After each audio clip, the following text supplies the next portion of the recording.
The training bay went dead silent. Every recruit in the room stopped breathing because the barrel of Tyler Knox's rifle was pressed 2 inches from the forehead of a woman who hadn't flinched. Not 1 millimeter. She didn't step back, didn't raise her hands, didn't look at the weapon at all. She looked at him. And whatever Tyler saw in those eyes made his grin dissolve like smoke in a cold wind. He just didn't know yet what he'd done, what he'd woken up, what was about to happen to his entire understanding of strength, pride, and what it means to be dangerous. If this kind of story gets your blood moving, subscribe to the channel right now.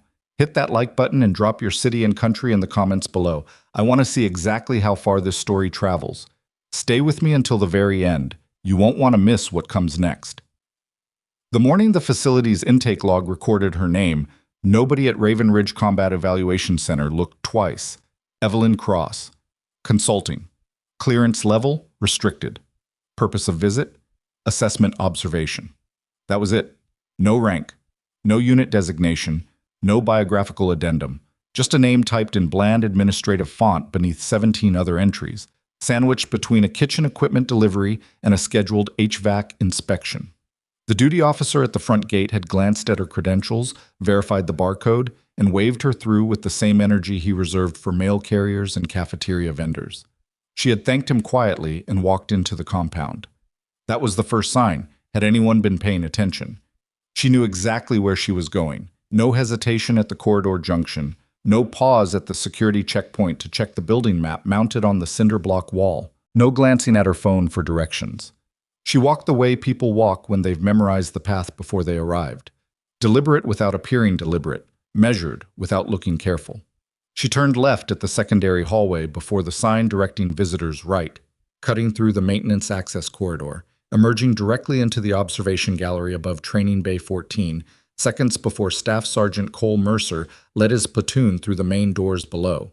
Nobody in the control booth noticed her come in. She took the corner seat, the one with sight lines to both the main floor and the secondary observation deck, set her coffee cup on the railing without sound, and watched. Raven Ridge had a reputation inside the Special Operations pipeline that functioned somewhere between legend and threat. It wasn't the hardest phase of selection. It wasn't designed to be. Its purpose was surgical: isolate the candidates who possessed raw physical gifts, and then determine, methodically and without sentiment, whether those gifts were housed in soldiers capable of operating under the kind of pressure that broke most people before the first shot was ever fired. The evaluation center ran on a continuous cycle. New cohorts every 6 weeks. The failure rate across the 3-year program averaged 41%. And that number climbed every time the Army revised its standards upward, which it did with increasing frequency as the threat landscape abroad grew more complex and less forgiving of inflexibility.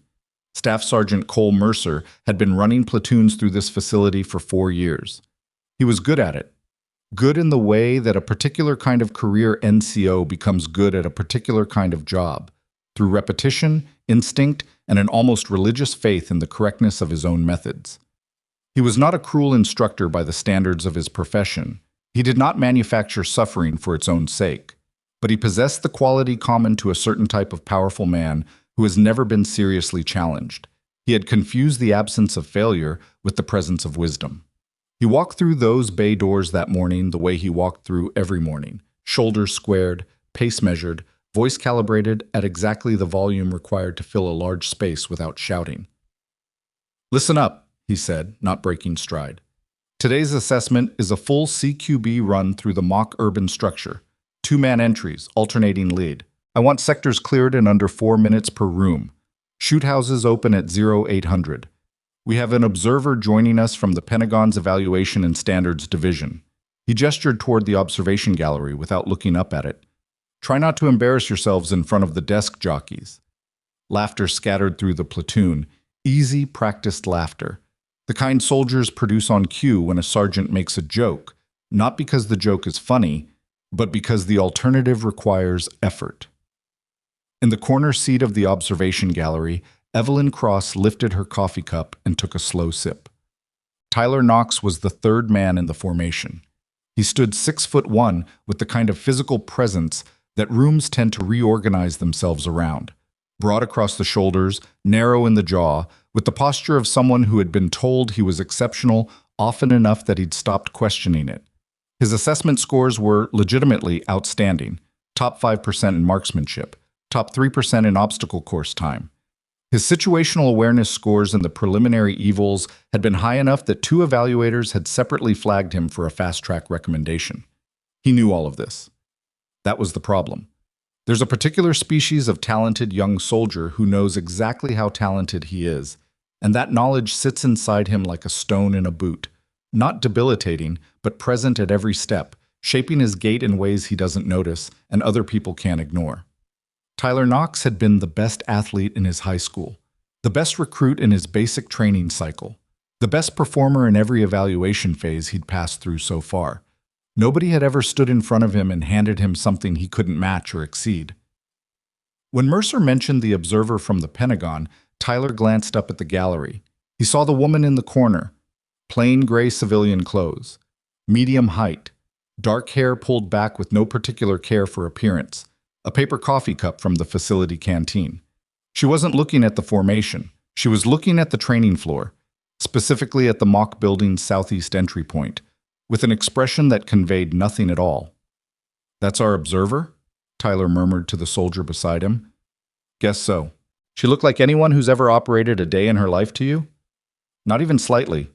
Tyler returned his attention to Mercer and smiled the smile of a man who has already decided nothing threatening is present in the room. The first hour was assessment administration. Mercer ran the platoon through the preliminary station setup, radio check on the training frequency, equipment manifest, weapons inspection. The training rifles were blue-frame UTM models loaded with marking cartridges, less than lethal, standard for force-on-force evaluation scenarios. Every soldier cleared his weapon at the inspection bench, confirmed condition, secured it. From the gallery, Evelyn watched the inspection process. Not the weapons, the soldiers. She watched how they handled the transition from standing to kneeling during the inspection, watched who checked their corners when Mercer's back was turned, watched who telegraphed impatience through their jaw muscles, and who stood with the particular quality of stillness that comes from having learned, somewhere painful, that waiting is a skill. She watched Tyler Knox pick up his training rifle with the easy familiarity of someone who has handled weapons long enough that the motion is reflex. She noted how he swept the muzzle 2 degrees past a fellow recruit while clearing the chamber. 2 degrees. Casual. Thoughtless. She set down her coffee.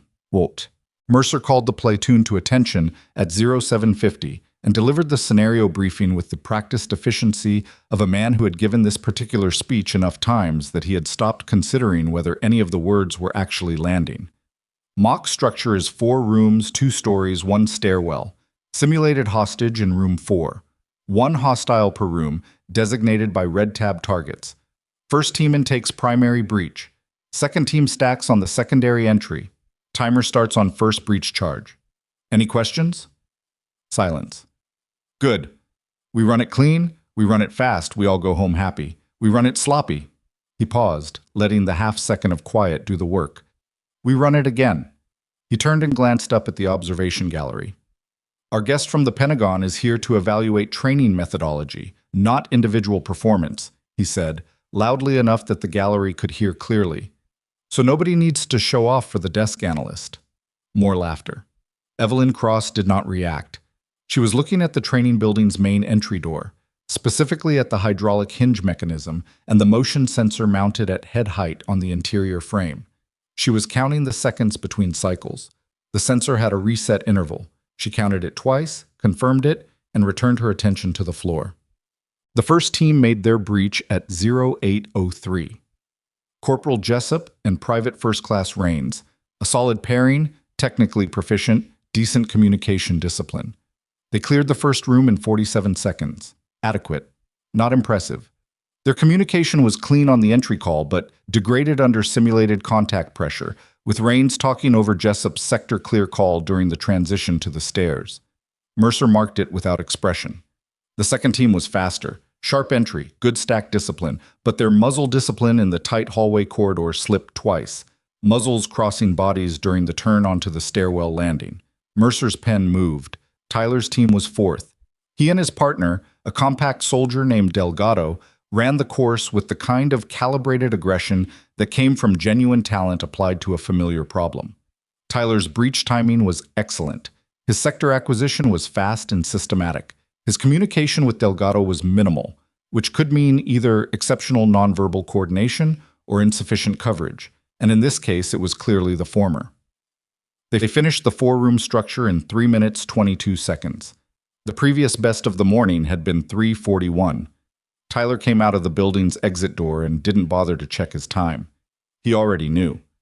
Delgado clapped him on the shoulder. "Clean run." "Yeah." Tyler ejected the spent marking rounds from his training rifle and glanced up at the gallery. The woman in the gray clothes was writing something in a small notebook, not looking at him. "She catch that?" "Does it matter?" Delgado said. Tyler watched her for another second. "Not really." The evaluation broke at 0930 for a 20-minute rest period. The platoon dispersed toward the water stations and benches along the bay's south wall. Mercer moved to the control booth to review the timing data with his assistant evaluator, a young corporal named Watts, who tracked the numbers with meticulous accuracy. Evelyn descended from the observation gallery. She came down the stairs quietly, not sneaking, not announcing herself, just moving through the space with the self-contained quality of someone who has spent a great deal of time in rooms where drawing attention to yourself was a liability. She walked to the water station, filled a paper cup, stood to one side of the main floor, and watched the mock building's exterior. The recruits noticed her the way they would notice a piece of furniture that had relocated itself. She wasn't doing anything threatening, wasn't approaching anyone, just standing, drinking water, looking at the building. "She evaluating the architecture?" someone said, quietly enough to be deniable. Low laughter. Tyler was seated on a bench to her left, close enough to make it deliberate if he chose to. He watched her for a moment, the way she stood, the way her weight was distributed, the way her eyes moved across the mock building's face, and something in the picture didn't resolve cleanly. She wasn't admiring the structure. She was reading it. He filed that thought somewhere inconvenient and reached for a different one. "You the Pentagon observer?" he said. She turned her head toward him. The look was not hostile and not warm. It was simply direct, the kind of attention that doesn't add anything unnecessary to the act of looking at a person. "That's right," she said. "You write all that down?" He nodded at the notebook in her hand. "The runtimes? Technique scores?" "Some of it." "What else?" She considered the question. "Behavioral patterns," she said. Tyler nodded slowly, the smile on his face the kind that had never yet failed to disarm a room. "And what do the behavioral patterns tell you so far?" "More than the runtimes," she said. Then she turned back to the building. Tyler waited a beat, the conversational space where a person is supposed to press for elaboration or admit that they've been lightly dismissed. He chose neither. He stood, picked up his training rifle from the rack beside the bench, and turned it over in his hands with the casual proprietorship of a man handling something that belongs to him. "Must be interesting work," he said, "watching other people do the hard stuff." She didn't answer that one. The silence that followed was not the silence of someone who hadn't heard the comment. It was the silence of someone who had decided the comment didn't merit the energy of a response. Tyler's jaw tightened, barely, briefly, and he looked away first. Mercer came back out of the control booth at 0950 and called the platoon back to the floor for the second assessment block. The second block was the individual stress evaluation, a solo run through the mock structure's upper floor with a time pressure component and a variable target scenario. The target configuration wasn't revealed until the breach, requiring immediate decision-making under uncertainty. It was the phase that separated soldiers with genuine situational awareness from soldiers who were fast and skilled but operating on pattern recognition alone. 3 recruits ran the upper floor assessment, while Evelyn stood at the edge of the observation area near the bay's east wall. She had moved without apparent purpose from her earlier position, and now she was standing approximately 12 feet from the mock building's side entrance, close enough to study the entry mechanism from ground level, far enough that she wasn't visibly in anyone's way. Mercer watched her position from the control station and said nothing. The third solo run finished. Watts called the time. Mercer made his note. Then Tyler stepped forward for his run. He went through the pre-entry ritual with focused deliberateness, checked his kit, confirmed his radio piece was seated correctly, rolled his neck once. He was building something in the room, building an audience.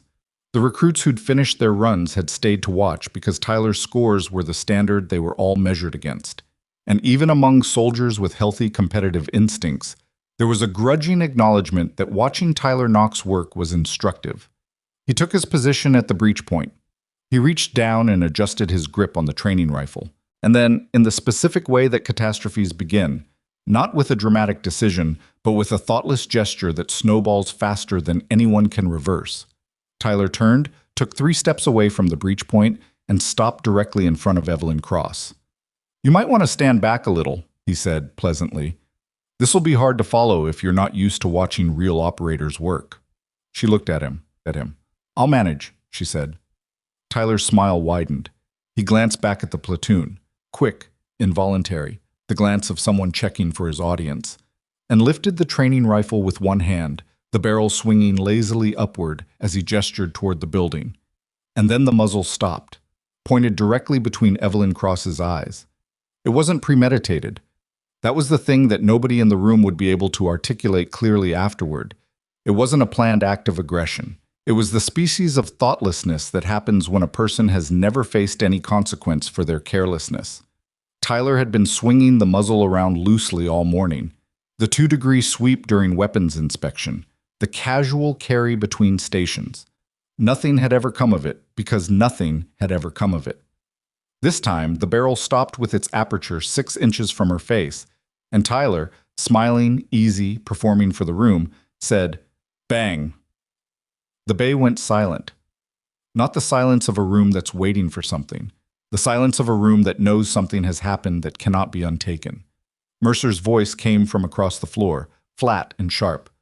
"Knox, lower that weapon. Now." But Tyler was already doing it, lowering the rifle, stepping back, the smile still present, but fractionally uncertain now, reading the room and not fully processing what he was reading. He was looking for the laugh that should have followed. It hadn't come. What had come instead was a quality of stillness from the woman 6 inches in front of his muzzle that nothing in Tyler Knox's 23 years of life had prepared him to interpret correctly. She hadn't moved. Not her hands, not her feet, not her head. Her eyes hadn't closed or widened or looked at the rifle. They had stayed on him. And in the 2 seconds since the muzzle had come up, something in her posture had changed in a way that was almost impossible to name. Not tension, not aggression, but a quality of readiness so complete and so quiet that it made the air in the room feel different, like a pressure change, like the instant before a storm front arrives when the atmosphere itself shifts and every animal within range goes still. Tyler had been in front of dangerous things before. This was the first time he'd understood, wordlessly and completely, that he was in front of something dangerous. "I said lower the weapon," Mercer repeated, and his voice had a texture in it that Tyler had never heard from him before. Tyler lowered it. Evelyn Cross looked at him for 1 additional second. Then she looked at the mock building. Then she said, very quietly, to no one in particular, "Motion sensor on the east entry resets every 11 seconds. The hydraulic hinge on the north side has been running stiff. It'll slow a breach by half a beat if you're not compensating. The second floor stairwell landing has a sightline dead zone at 40 degrees to the left of the newel post. I'd use it." She said it the way someone recites a grocery list. Matter of fact, unpressured, like information she'd been holding and simply decided had now been held long enough. Then she walked toward the mock building's east entry door. Mercer didn't stop her. Nobody stopped her.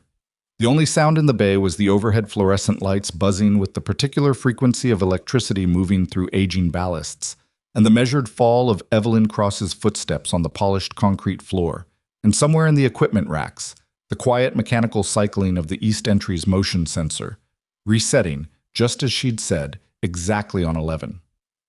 She reached the door. Her hand closed on the handle, and in the control booth window above, Brigadier General Richard Hale, who had arrived unannounced 4 minutes ago and had been standing in the back of the booth in silence while Watts pretended not to notice him, leaned forward and put both hands flat on the console. His face had gone completely still. Because he knew that posture.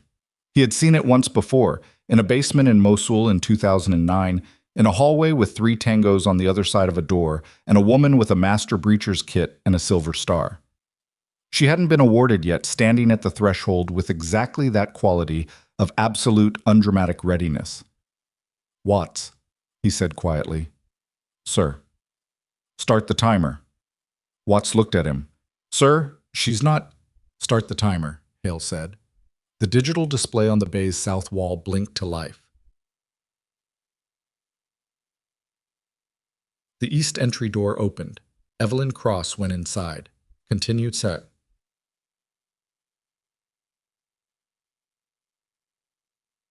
The first shot came at 000004. It came from inside the structure, muffled by the wall material but distinct. A single clean report from the training marker round, sharp and without echo, in the way that shots sound when they're fired in a space with proper acoustic dampening. One shot, one beat of silence. Then the timer was still running and nothing else happened for a full 3 seconds. 3 seconds was not a long time. 3 seconds was also not a short time, if you understood what was happening inside that structure. 3 seconds in a CQB environment was enough time for a trained operator to move from one position to cover, acquire a new angle, assess a second threat, and make a decision. It was enough time to do 3 things correctly or 7 things wrong. On the floor of the bay, nobody spoke. Tyler Knox was standing where Evelyn had left him. The training rifle hung at his side. His face had the particular expression of someone whose understanding of a situation has just been revised so rapidly that the new version hasn't finished loading. The second shot came at 000009, then a third at 000011. In the control booth, Hale was watching the building's floor plan display, the live sensor overlay that tracked movement through pressure plates embedded in the mock structure's floor. He watched a single contact signature move through room 1, pause at the threshold of room 2 for approximately 1.3 seconds, move through room 2, and stop at the base of the stairwell. The contact didn't rush. That was the thing that the pressure plate data made clear to anyone reading it with the right frame of reference. The signature moved with deliberate economy, each position held for exactly as long as necessary, no longer, with the kind of spatial discipline that meant the person moving through the space was reading the geometry as they went, not reacting to it. Watts was staring at the display with his pen suspended in mid-air. "She's not running the course," he said. He said it quietly, not quite to Hale, the way people sometimes narrate what they're seeing when what they're seeing doesn't match their existing model. "She's not running it. She knows where the targets are before she clears the rooms." "She's not guessing," Hale said. "She mapped it from the gallery." Watts looked at him.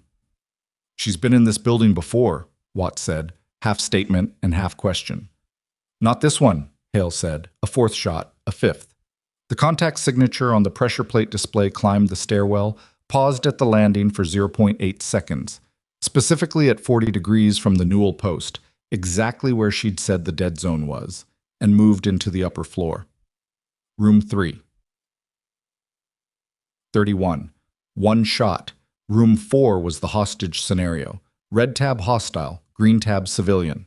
The configuration changed every run. There was no way to know the layout without seeing it live, which meant the decision problem in room 4 was always genuine. No pattern recognition, no preloaded answer. Just what you saw when you came through the door and what you did with it in the time available. The timer read 0000038 when the contact signature entered room 4. Silence. 2 seconds of silence that felt like something structural holding its breath. 40. One shot. The timer stopped. 41. The bay was so quiet that the mechanical cycling of the training targets resetting inside the structure was audible through the walls. In 4 years of running assessments at Raven Ridge, the facility record for the individual upper structure evaluation was 1 minute and 9 seconds. It had been set by a candidate who went on to selection with the 75th Ranger Regiment and who Mercer still cited as the benchmark standard when he wanted to impress upon a platoon what exceptional looked like. The timer on the south wall read 41 seconds. Watts looked at the number. Then he looked at Hale. Then he looked at the number again. "Sir," he said. "I see it," Hale said. The east entry door opened. Evelyn Cross walked out of the mock structure and stopped just outside the threshold. She was breathing at a pace that would have been unremarkable if she'd been walking to a coffee machine. No elevated chest movement, No visible exertion in the jaw or neck. She looked at the training rifle she was still carrying, because nobody had thought to tell her to take one, and she'd simply picked up the loose unit from the equipment rack as she passed it on the way to the door. And she pressed the magazine release, caught the mag, and set both the weapon and the magazine on the equipment table beside the entry with the automatic care of someone for whom weapons handling is so deeply trained it no longer requires conscious thought. Then she looked across the floor at no one in particular and said, "The north stairwell railing is loose. Someone should log that before it becomes a liability issue." The silence that followed was a different kind of silence than the one before. Before had been shock. This was something else. This was the silence of 31 soldiers standing in a room, each of them somewhere in the private interior process of revising a story they'd been telling themselves since the moment she'd walked in the door, and discovering that the revision was more significant than any of them had anticipated. Tyler Knox was still standing where he'd been standing when she'd walked to the door. He was looking at the 41-second timer. His face was not performing anything. For the first time since he'd walked into Raven Ridge, Tyler Knox's face was just his face. No performance, no calculation, no social architecture. And what it showed was the particular expression of someone who has understood, without room for argument, that they have fundamentally misread a situation and that the misreading has cost them something they cannot yet calculate but already know is significant. Mercer was at the edge of the control booth doorway. He was not speaking. His clipboard hung at his side at an angle that suggested he'd forgotten he was holding it. And in the back of the control booth, Brigadier General Richard Hale straightened up from the console, pulled his uniform jacket flat at the front with one practiced motion, and walked toward the stairs. His boots on the metal steps were the only sound in the building. When he reached the bay floor and began to cross it, the recruits, without orders, by some collective instinct that activated in the presence of a certain kind of authority, straightened and stepped back, opening a lane. Hale walked through it. He walked past Tyler Knox without looking at him. He walked past Mercer without acknowledging him. He stopped 6 feet in front of Evelyn Cross. She looked at him the way she'd looked at everything else.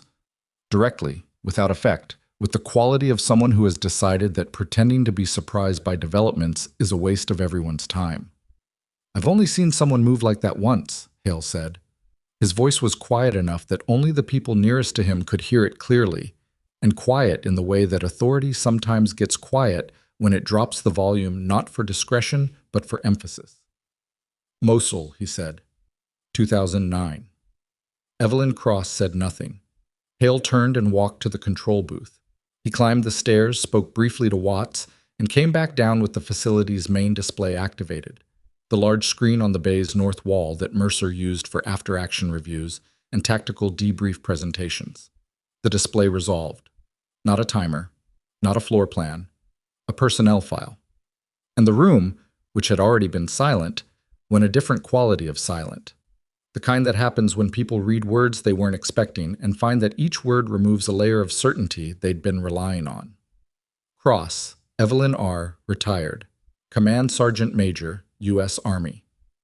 Operational status classified. The assignments filled the screen in spare bureaucratic language that somehow managed to convey, in its blankness and its abbreviations and its long columns of redacted black bars, a career that had been spent in places where the work was not the kind that gets discussed at professional development seminars. Joint Special Operations Command, multiple deployments, locations redacted, Master Breacher Certification, Fort Leonard Wood, advanced course, Military Freefall Jump Master, Halo, HAHO, qualified, Advanced Urban Warfare Instructor, classified assignment, Counterterrorism Task Force, 26 months, locations classified, awards and decorations, Silver Star, Bronze Star with Valor Device, 3 awards, Purple Heart, 2 awards. There were other lines, most of them black bars. The recruits read it in the silence. Tyler Knox read it the way a man reads something that rewrites the last several hours of his life in a new and unflattering light, line by line, with the particular quality of attention that comes when you cannot look away from something you wish you hadn't seen. Sergeant Mercer read it standing in the control booth doorway and did not move. Hale let them read for a full minute. Then he turned and faced the platoon. "You looked at her," he said, "and you saw what you expected to see. not what was there. His voice was even, not angry. Anger would have been easier than what it actually was, which was something closer to the voice of a man who has watched this particular mistake get made enough times to be tired of it in a way that has moved past frustration into something more like a cold, patient insistence on being heard. That woman spent 26 years in operational environments that the majority of you will never be cleared to read about. She has operated in conditions that would end careers, end lives, and end units. She has trained soldiers who are currently keeping other soldiers alive in places you haven't heard of yet. He paused. And this morning, the first thing this platoon communicated to her was that she didn't belong in the room. The bay was so still that the equipment ventilation fans were audible. That is not a training error, Hale said. That is a failure of judgment, and judgment is the only asset this program exists to evaluate. He looked at Tyler Knox. Tyler was standing at attention so rigid it looked like something structural had locked inside him. Hale looked at him for exactly long enough. Then he shifted his gaze to Mercer. The look he gave Mercer lasted 2 seconds and carried the kind of information that doesn't require language. Mercer looked at the floor. Then Hale did something that nobody in the room had anticipated. He turned to face Evelyn Cross, and he raised his right hand. Not quickly, not for performance, with the precise deliberateness of a man executing a gesture that means something specific and has earned the weight it carries. A formal salute, held for a full 3 seconds. Evelyn Cross returned it. The movement was automatic. The body memory of 26 years responding before her face had time to produce any reaction at all. Her hand came up clean and correct, the blade of her palm exactly at the brow line. Her posture shifting into the alignment of someone for whom standing at attention is less a position than a reflex. She held it for the 3 seconds. She lowered her hand. Something in the room had shifted, not loudly, not dramatically, but in the way that certain moments shift the air and spaces they occupy, not because of what was said or done, but because of what they clarified about the relative weight of things. Tyler Knox was staring at the salute with the expression of a man who has just understood, without ambiguity, the full dimension of his mistake. And somewhere in the processing of that understanding, in the space between what he'd done and what he was now seeing, something in the architecture of Tyler Knox's certainty, the structure he'd been building since the first time someone told him he was exceptional, developed its first real crack. It did not collapse. Not yet. But it cracked. And in the specific physics of things that matter, sometimes the crack is where everything begins. The salute came down and the room stayed frozen for a full 4 seconds after it. Nobody moved first. That was the thing about moments like this one. They had a specific gravity that kept people pinned in their positions until something external broke the hold. What broke it was the ventilation system cycling through its automated sequence, a mechanical exhale from the ceiling vents that pushed a breath of recycled air across the bay floor and reminded 31 people that time was still moving, regardless of what had just happened inside their understanding of the morning. Tyler Knox was the first person to look away from Evelyn Cross. He looked at the floor, then at the personnel file still displayed on the north wall screen, then at the floor again. His training rifle was hanging at his side at an angle that had stopped being intentional some time ago, and the hand holding it had a tension in the knuckles that wasn't there before. Mercer was still in the control booth doorway. He hadn't moved since Hale's look had landed on him. He had the particular quality of stillness of a man who is standing inside the ruins of something and hasn't yet made a decision about what to do next, whether to move through the debris or simply remain where he is and let the assessment complete itself. Hale turned away from the platoon and walked back to the control booth stairs. At the base of the stairs, he stopped, one hand on the railing, and spoke without turning around. "Watts, pull up the full assessment metrics from this morning's runs. I want them on the main display in 10 minutes. He paused. All of them, including the upper structure run. "Sir," Watts said. Hale climbed the stairs. The door closed behind him, and the training bay with its buzzing fluorescent lights and its 41-second timer still frozen on the south wall display became the exclusive property of 31 recruits and one retired command sergeant major, and a silence that nobody knew how to fill. Mercer came down off the doorway and onto the bay floor. He walked with the deliberate pace of a man who needs the seconds that movement provides. The time between one position and the next during which nobody expects you to have resolved anything yet. He stopped in the middle of the floor and faced the platoon, And the face he was wearing was the professional one, the NCO face that had been calibrated over years to project authority regardless of interior condition. It wasn't entirely working. "Listen up," he said. His voice was level. "Assessment Block 2 is postponed. Stand down at your stations. Equipment maintenance, weapons cleaning, do it properly, not as a rest period." The platoon moved. Controlled, quick. The efficient dispersal of people who are grateful to have something concrete to do with their bodies. Tyler didn't move immediately. He was still looking at the display screen. "Knox," Mercer said. Tyler turned. "Find something useful to do," Mercer said. There was something in Mercer's voice that Tyler hadn't heard from him before. Not anger. Anger he'd have recognized. This was thinner than anger, more precise. It had the quality of a man who is holding himself very carefully because he is aware, for the first time in some time, that he has miscalculated the dimensions of the space he's been operating in. "Sergeant," Tyler said. He went to the weapons rack. Evelyn Cross had moved to the equipment table near the east wall during the platoon's dispersal. She'd picked up her notebook, the small one with the black cover that she'd been writing in during the morning's assessment, and she was standing at the table with it open, writing something in a hand too small and too careful to read from a distance. She didn't look up when the platoon dispersed. She didn't look up when Mercer crossed the floor. She didn't look up when Mercer stopped 12 feet away from her. "Sergeant Major," Mercer said. The title sat differently in his mouth than it would have 2 hours ago. 2 hours ago, he wouldn't have said it at all. Evelyn looked up. She looked at him the way she'd been looking at everything all morning, without visible judgment, without warmth, with the flat attentiveness of someone who is gathering data and has not yet decided what to do with it. "Sergeant Mercer," she said. He was quiet for a moment, the kind of quiet that functions as preparation. "The general's going to want a full after-action from you," he said. "I assume you know the format." "I know the format," she said. Another beat. "What you did in there," he said. "The upper floor run. The targets." He stopped and started again on a slightly different angle. "That wasn't a random demonstration." "No," she said. "You planned that coming in." She considered the question as though it deserved more precision than a simple yes or no. "I planned to observe," she said. "The demonstration happened because the situation presented itself." Mercer's jaw moved once. "The situation being Knox." "The situation being the culture," she said. Knox was a symptom that landed somewhere specific in Mercer, and he received it without expression, which was its own kind of expression. "I've been running this bay for 4 years," he said. "I know," she said.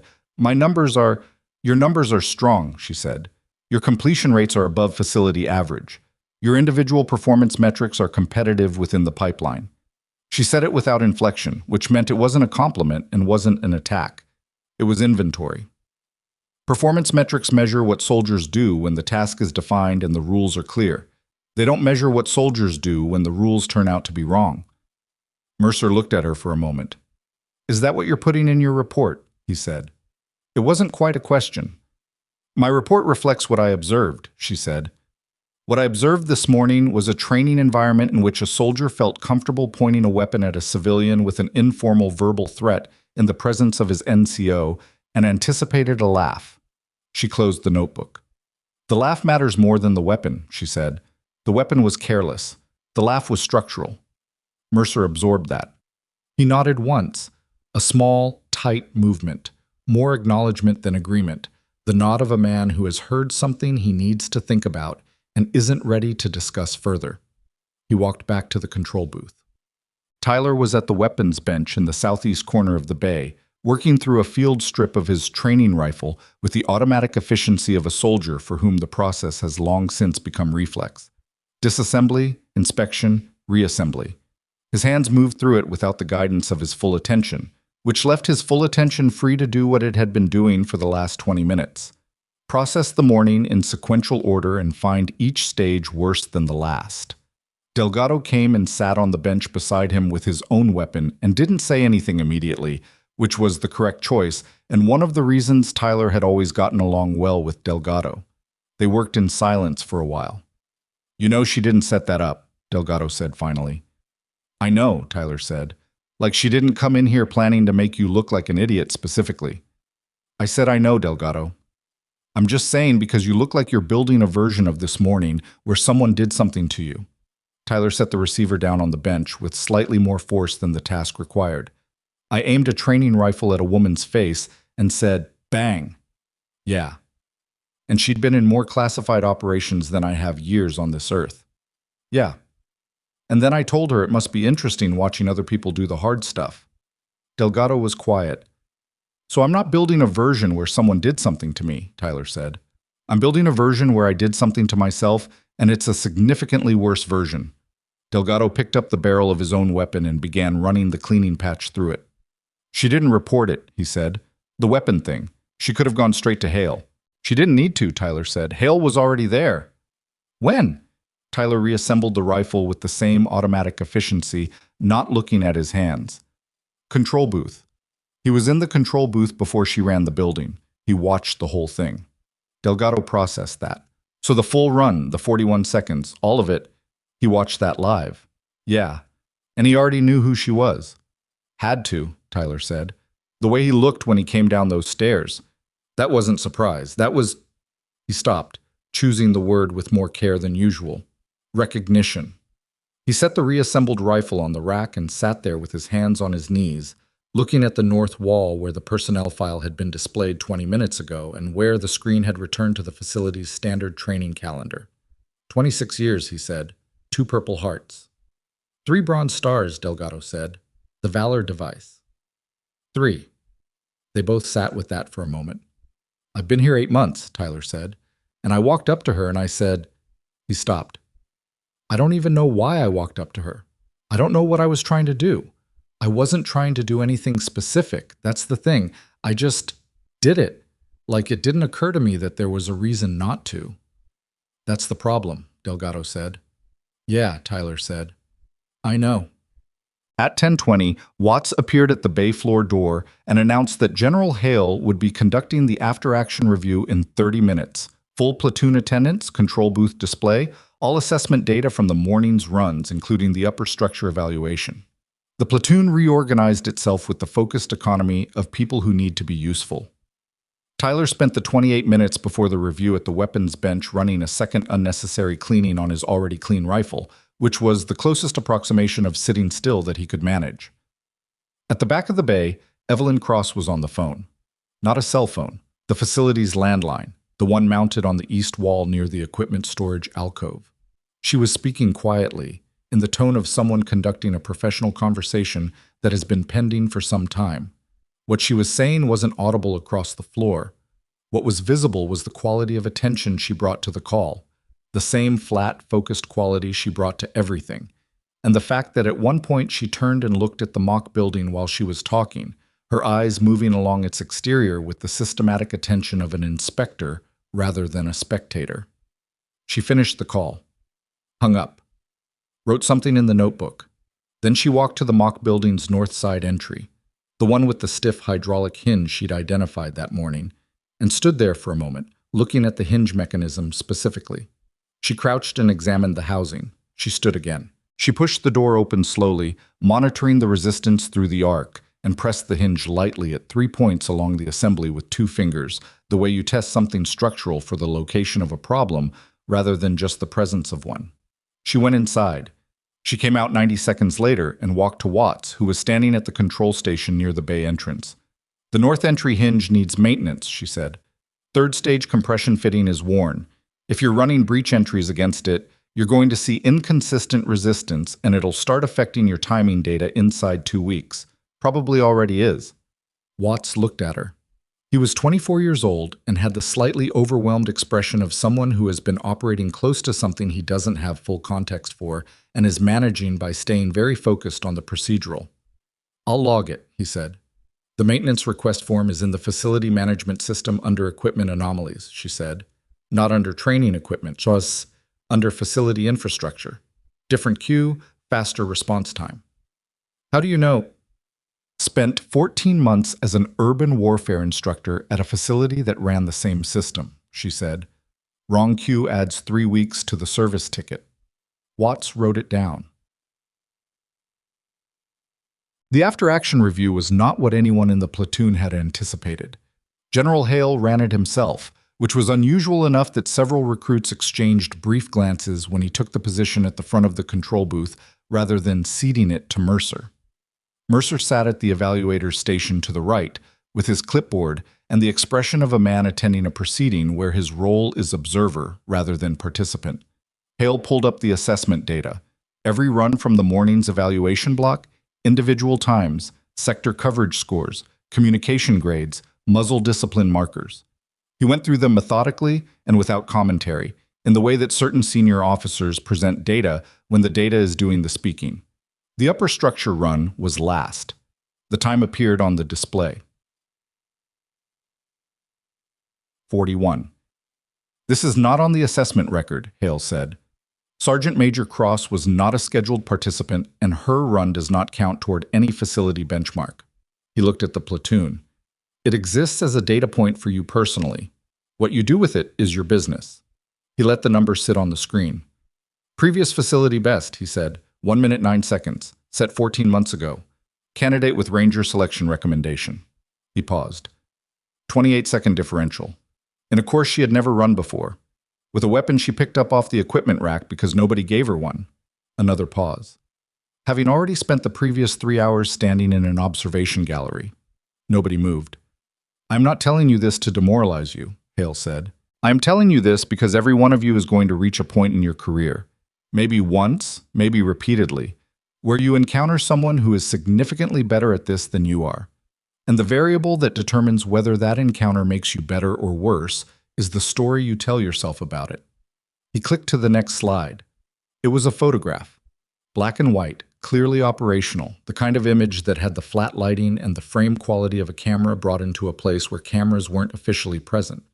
It showed a hallway, a narrow one, with blown plaster on the walls and a door hanging at an angle off one hinge, and a figure moving through it with a weapon up and a posture that was immediately recognizable even in the low resolution and the motion blur.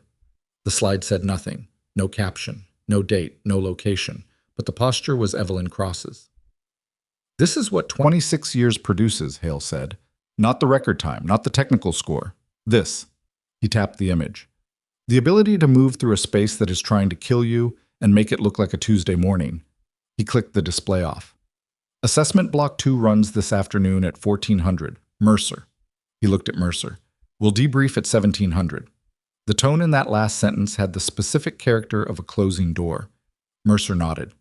The platoon was dismissed. The lunch break ran from 11:30 to 1300. The facility cafeteria was a functional space with the particular aesthetic of every military cafeteria.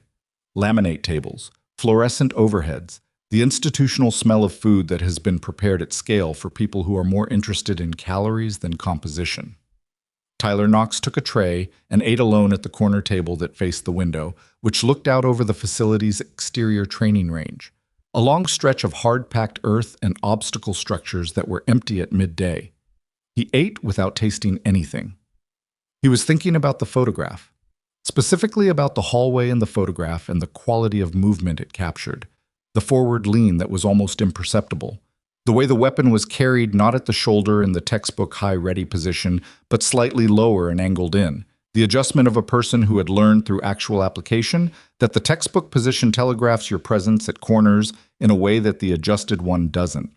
He'd been running CQB drills for 8 months, and he'd run them well, and he'd run them better than almost everyone else in his cohort, and until this morning he'd understood the gap between himself and competence as a gap he was actively closing. The photograph made him understand that the gap had a different shape than he'd thought, that it wasn't a linear distance between where he was and where he was going, that competence at this work was less like a road you traveled and more like a language you spent decades learning to speak without an accent, and that there were people who had been speaking it while he was still learning the alphabet, and that no amount of aptitude score or facility record changed the fundamental timeline of that. He was halfway through his food when she sat down. Not at his table. At the table adjacent to his, which put her approximately 4 feet to his left. She had a tray with coffee and a sandwich, and she set the notebook down beside it with the precision of someone establishing a workspace, not someone joining a social situation. She didn't look at him. He looked at her for a moment and then looked back at the window. They ate in parallel silence for approximately 2 minutes. I'm not going to apologize again, he said. I know I already said it, and I know it didn't land correctly, and I know that saying it again isn't going to fix anything. She picked up her coffee. Then don't, she said. More silence. Can I ask you something? He said. She looked at him. The same level of attention as always, not permission and not refusal, just an assessment of the question's arrival. The photograph, he said. Hale didn't caption it, didn't say where. She took a sip of coffee and set the cup down. No, she said. Were you operating alone in that hallway? Something very subtle happened in her face. Not a flinch, not a shutting down, but a recalibration. The expression of someone who has been asked a question that lands in a specific location and is deciding how much of that location to disclose. No, she said. How many of you came out of that building? The silence this time was different from the ones before. It had weight in it, the specific gravity of something being held rather than absent. 2, she said. Tyler looked at her. There were 4 of us going in, she said. 2 of us came out. She picked up her sandwich and took a bite and chewed it and swallowed it with the matter-of-fact movement of someone who learned a very long time ago to eat when food was present, regardless of what was occupying their mind, because the alternative was not eating, and that had consequences. Tyler said nothing. There wasn't anything to say. He understood, sitting at that adjacent table with 4 feet of institutional laminate between them, that the morning had not been what he thought it was. He had walked in thinking it was an assessment of his skill. It had been an assessment of something else entirely, something he didn't have a precise word for yet, though he suspected the word was something like character, or maybe something more like the shape of what you do when you're not being careful. He had not passed. I'm going to ask you something now, Evelyn said. He looked at her. When you aimed the weapon at me, she said, what were you expecting? He was quiet for a moment. He was being honest in real time, which was harder than performing honesty, and she could apparently tell the difference. I expected you to react, he said. Flinch, or step back, or… He stopped. I expected a reaction I could read as the right reaction. That made me the one doing something, and you the one responding to it. She looked at him steadily. And instead, he said, and instead, she said, you didn't give me anything, he said. You just looked at me, and I didn't know what to do with that. Most people don't, she said. How do you do that? She considered the question without performing consideration, just looked at it honestly and decided on an answer.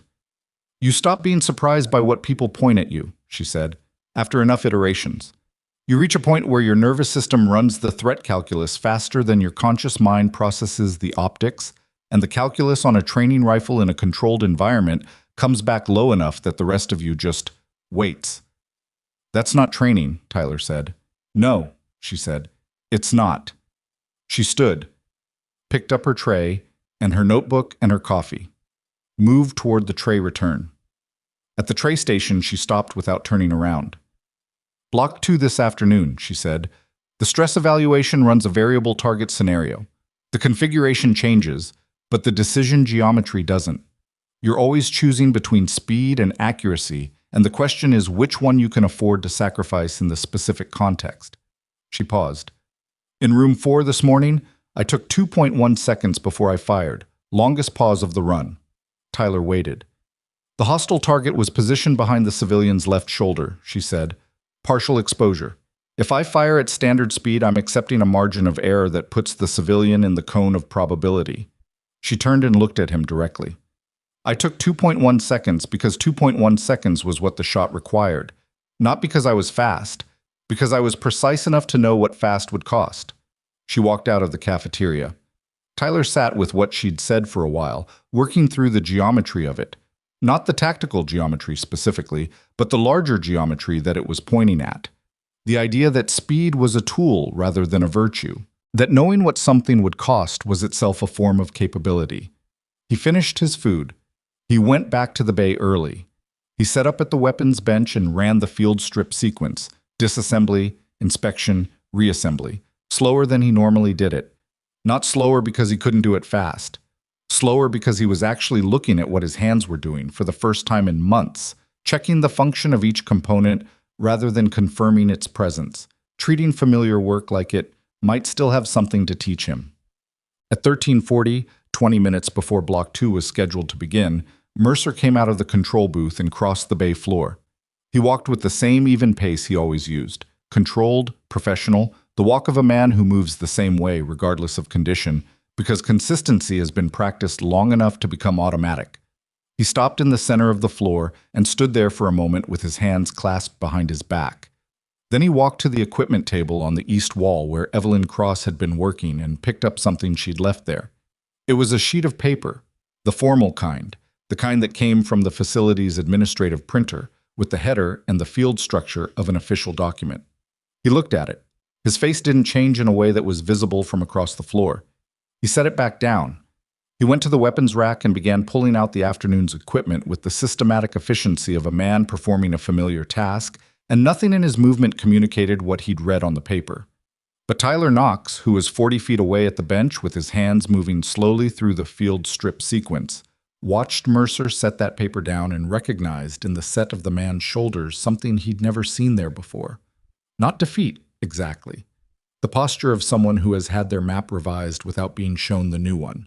And 2 minutes later, when Evelyn Cross came back into the bay from the corridor and walked past Mercer to the observation position near the south wall, and Mercer looked at her with the brief, specific look of a man who has just read something about the future that he hadn't anticipated, Tyler Knox understood. Not fully, not with detail, but in the way that certain things announce themselves before they arrive, that the afternoon was not going to run the way any of them expected it to. He pressed the takedown pins and lifted the upper receiver away from the lower and set them on the bench and looked at the components spread in front of him. He put it back together. He did it right. Continue. 1. The radio call came at 13:52. 8 minutes before Block 2. It came through the facility's main communications panel in the control booth, and the first sign that it was significant was the speed at which Watts appeared in the booth doorway. Not running, but the compressed, urgent walk of someone moving as fast as professional composure allows. He went directly to the control panel and put on the headset and listened for 40 seconds with the focused expression of someone transcribing in real time. Then he turned and looked through the booth window at the bay floor, specifically at Evelyn Cross. He pressed the intercom button. "Sergeant Major Cross, could you come to the control booth, please?" She looked up from the south wall position. She crossed the floor without hurry. She climbed the booth stairs and disappeared from the bay floor view, and for 90 seconds the training bay continued its pre-assessment preparation. Soldiers doing final equipment checks, radio testing on the training frequency, the ambient mechanical sounds of a facility cycling through its routines. Then Hale's voice came through the booth intercom, not the calm analytical voice of the after-action review, but a voice with something different in its register, something that was harder to name because it wasn't quite urgency and wasn't quite alarm, but occupied the specific frequency of a senior officer who has received information that requires a decision faster than his usual timeline. "Platoon, stand by for announcement." The bay floor went still. "Block 2 assessment is suspended." A beat. "Sergeant Major Cross has been requested for an operational consultation, effective immediately." Tyler Knox looked up from his bench. Through the control booth window, he could see Hale at the communication panel and Watts beside him, and the shape of Evelyn Cross's back as she stood at the panel with the headset pressed to one ear, her other hand flat on the console, her posture carrying that quality. The one Tyler had first seen when the rifle was 6 inches from her face, of someone for whom the world has just reorganized itself around a new set of priorities, and who has accepted the reorganization without friction, because the ability to accept reorganization without friction is itself a kind of training. She said something into the headset. She listened. She said something else, shorter than the first. Then she took the headset off and set it on the panel and turned and looked directly at Hale with the expression of someone who has just agreed to something and is already processing what it will require. Whatever the call was, she hadn't declined it. Tyler stared at the control booth window. He looked at the woman who had come in that morning in plain gray civilian clothes with a paper coffee cup and a notebook, and had spent the hours between then and now systematically revising every assumption in the room. And he thought about the hallway in the photograph, 4 in, 2 out. He thought about 2.1 seconds and what it cost to know exactly what you could afford to sacrifice. He thought about 26 years of classified deployments and locations redacted in black bars, and a silver star that existed in an administrative record but had never, as far as he could determine from the file, been explained. And he understood. Sitting at that bench with his cleaned weapon in his hands, in a training facility that suddenly felt significantly smaller than it had at 0800, that whatever the phone call was, it was not a coincidence. That people with her kind of file did not get called out of assessments, they were observing for reasons that were routine. That the morning had been something specific in her schedule, and that whatever came after it was something different entirely. She came down the booth stairs at 13:58, not fast, not slow. The pace of someone who has already done the internal calculation and arrived at a number and is now moving through the logistics that the number requires. She had the notebook in her left hand and her phone in her right, and she was looking at the phone screen with the focused expression of someone cross-referencing information rather than reading it cold. Hale came down behind her. He stopped at the base of the stairs and stood there with his arms at his sides, and the way he was standing, the specific quality of stillness in a man whose default mode was controlled forward motion, communicated that something in the last 8 minutes had shifted the weight distribution of the morning in a way that was still being processed. The platoon was arranged in the informal dispersal of a suspended assessment, some at the weapons racks, some at the bench stations, some simply standing in the open floor space with the slightly lost quality of soldiers whose scheduled task has been canceled without replacement. They all looked at Evelyn Cross coming off those stairs. She didn't look back at them. She crossed to the equipment table on the east wall, picked up the jacket she'd folded there when she arrived. A plain dark jacket, civilian cut, nothing on it, and put it on with the two-motion efficiency of someone for whom dressing is purely functional. "Sergeant Major." It was Mercer's voice. He was standing near the center of the floor. He turned to face her when she came off the stairs, and his expression had the particular quality it had worn since he'd read the paper on the equipment table. The expression of a man who is watching a situation develop outside his jurisdiction and is not certain what his role in it is. She looked at him. "Whatever's on that call," Mercer said. "You're not active duty." "No," she said. "Consulting contract doesn't cover operational deployment." "No," she said again. "It doesn't." "So you're going voluntarily." She zipped the jacket. "I'm going because they asked me," she said, "and because I know the target set, and because the two people currently assigned to the consultation don't have the specific background the situation requires." She picked up the notebook and put it in the jacket's interior pocket. "I'm not being deployed, I'm being consulted. There's a legal distinction."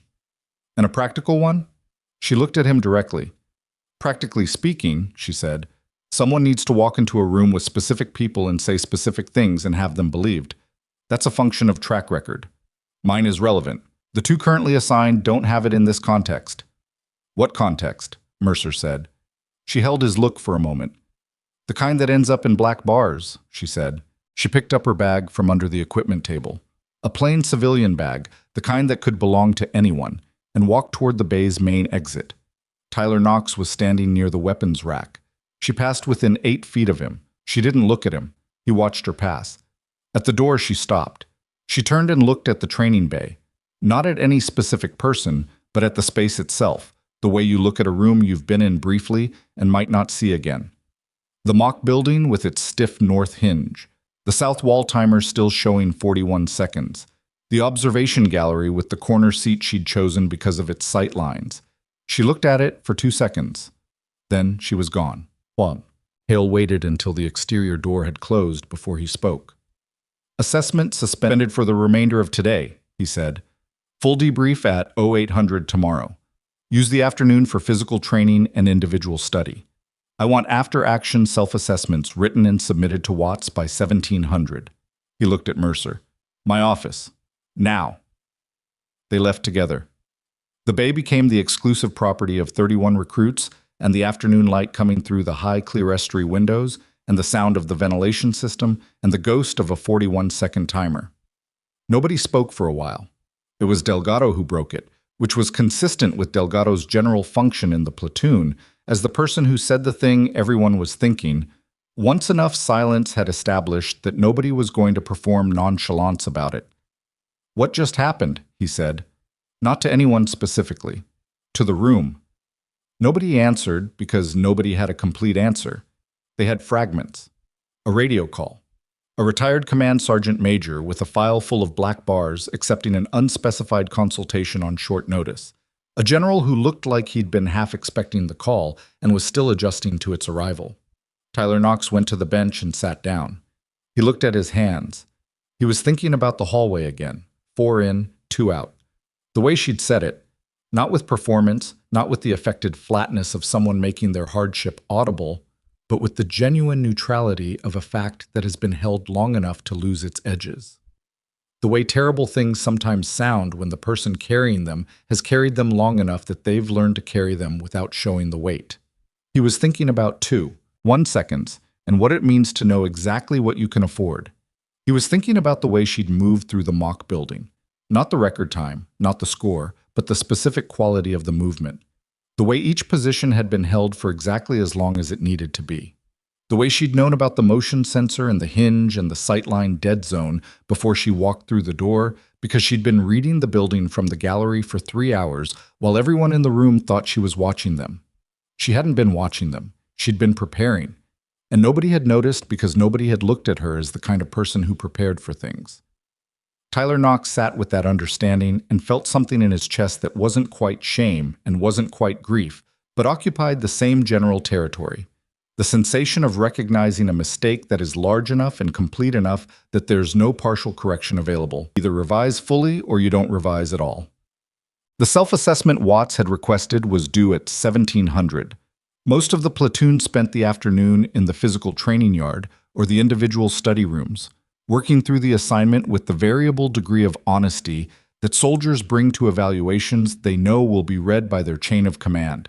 Some wrote competently about tactical observations from the morning's runs. Some included boilerplate language about areas for improvement that was specific enough to sound genuine without revealing anything that could disadvantage them in the assessment record.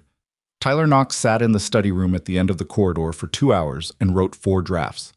The first 3 were versions of honest that kept arriving at the edges of the real thing and turning back.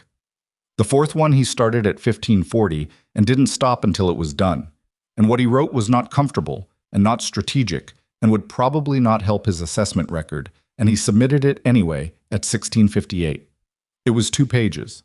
The first paragraph described what he had done with the training rifle, not as a tactical error, not as a discipline lapse, as a choice, a thoughtless choice, which was almost worse than a deliberate one, because at least deliberate choices could be examined and revised, while thoughtless choices revealed something about the automated architecture of a person, the assumptions so deeply embedded they operated below the threshold of decision-making. The second paragraph described what he had said to her. The desk analyst comment. The watching other people do the hard stuff comment. He wrote them both out in full, without the hedging language of someone narrating their own behavior from a comfortable distance. He wrote them the way you write something when you've decided the only useful thing left to do is see it clearly. The rest was harder. The rest was about 26 years versus 8 months. And what that ratio meant when you were standing in a room with someone who had survived things you hadn't been born yet to witness, and your first instinct was to establish dominance through condescension. What that instinct revealed about the architecture of your assumptions. What it meant that the instinct had been automatic, had arrived without conscious construction, had felt natural, had expected to find the response it always found, and had been fundamentally wrong about what was in front of it. He submitted it. He sat in the empty study room afterward and looked at the wall. He didn't feel better. He hadn't written it to feel better. That was the distinction he'd arrived at somewhere in the 3rd draft, the difference between processing guilt and actually reckoning with something. Processing guilt was about the interior state. Reckoning was about the revised understanding, the map correction, the change in what you would do next time, not because you felt bad, but because you now understood the territory differently. He went back to the bay. What? The bay was empty at 1710. The lights had cycled to their evening setting, slightly warmer, slightly lower than the assessment lighting, the ambient state the facility defaulted to when active use wasn't logged.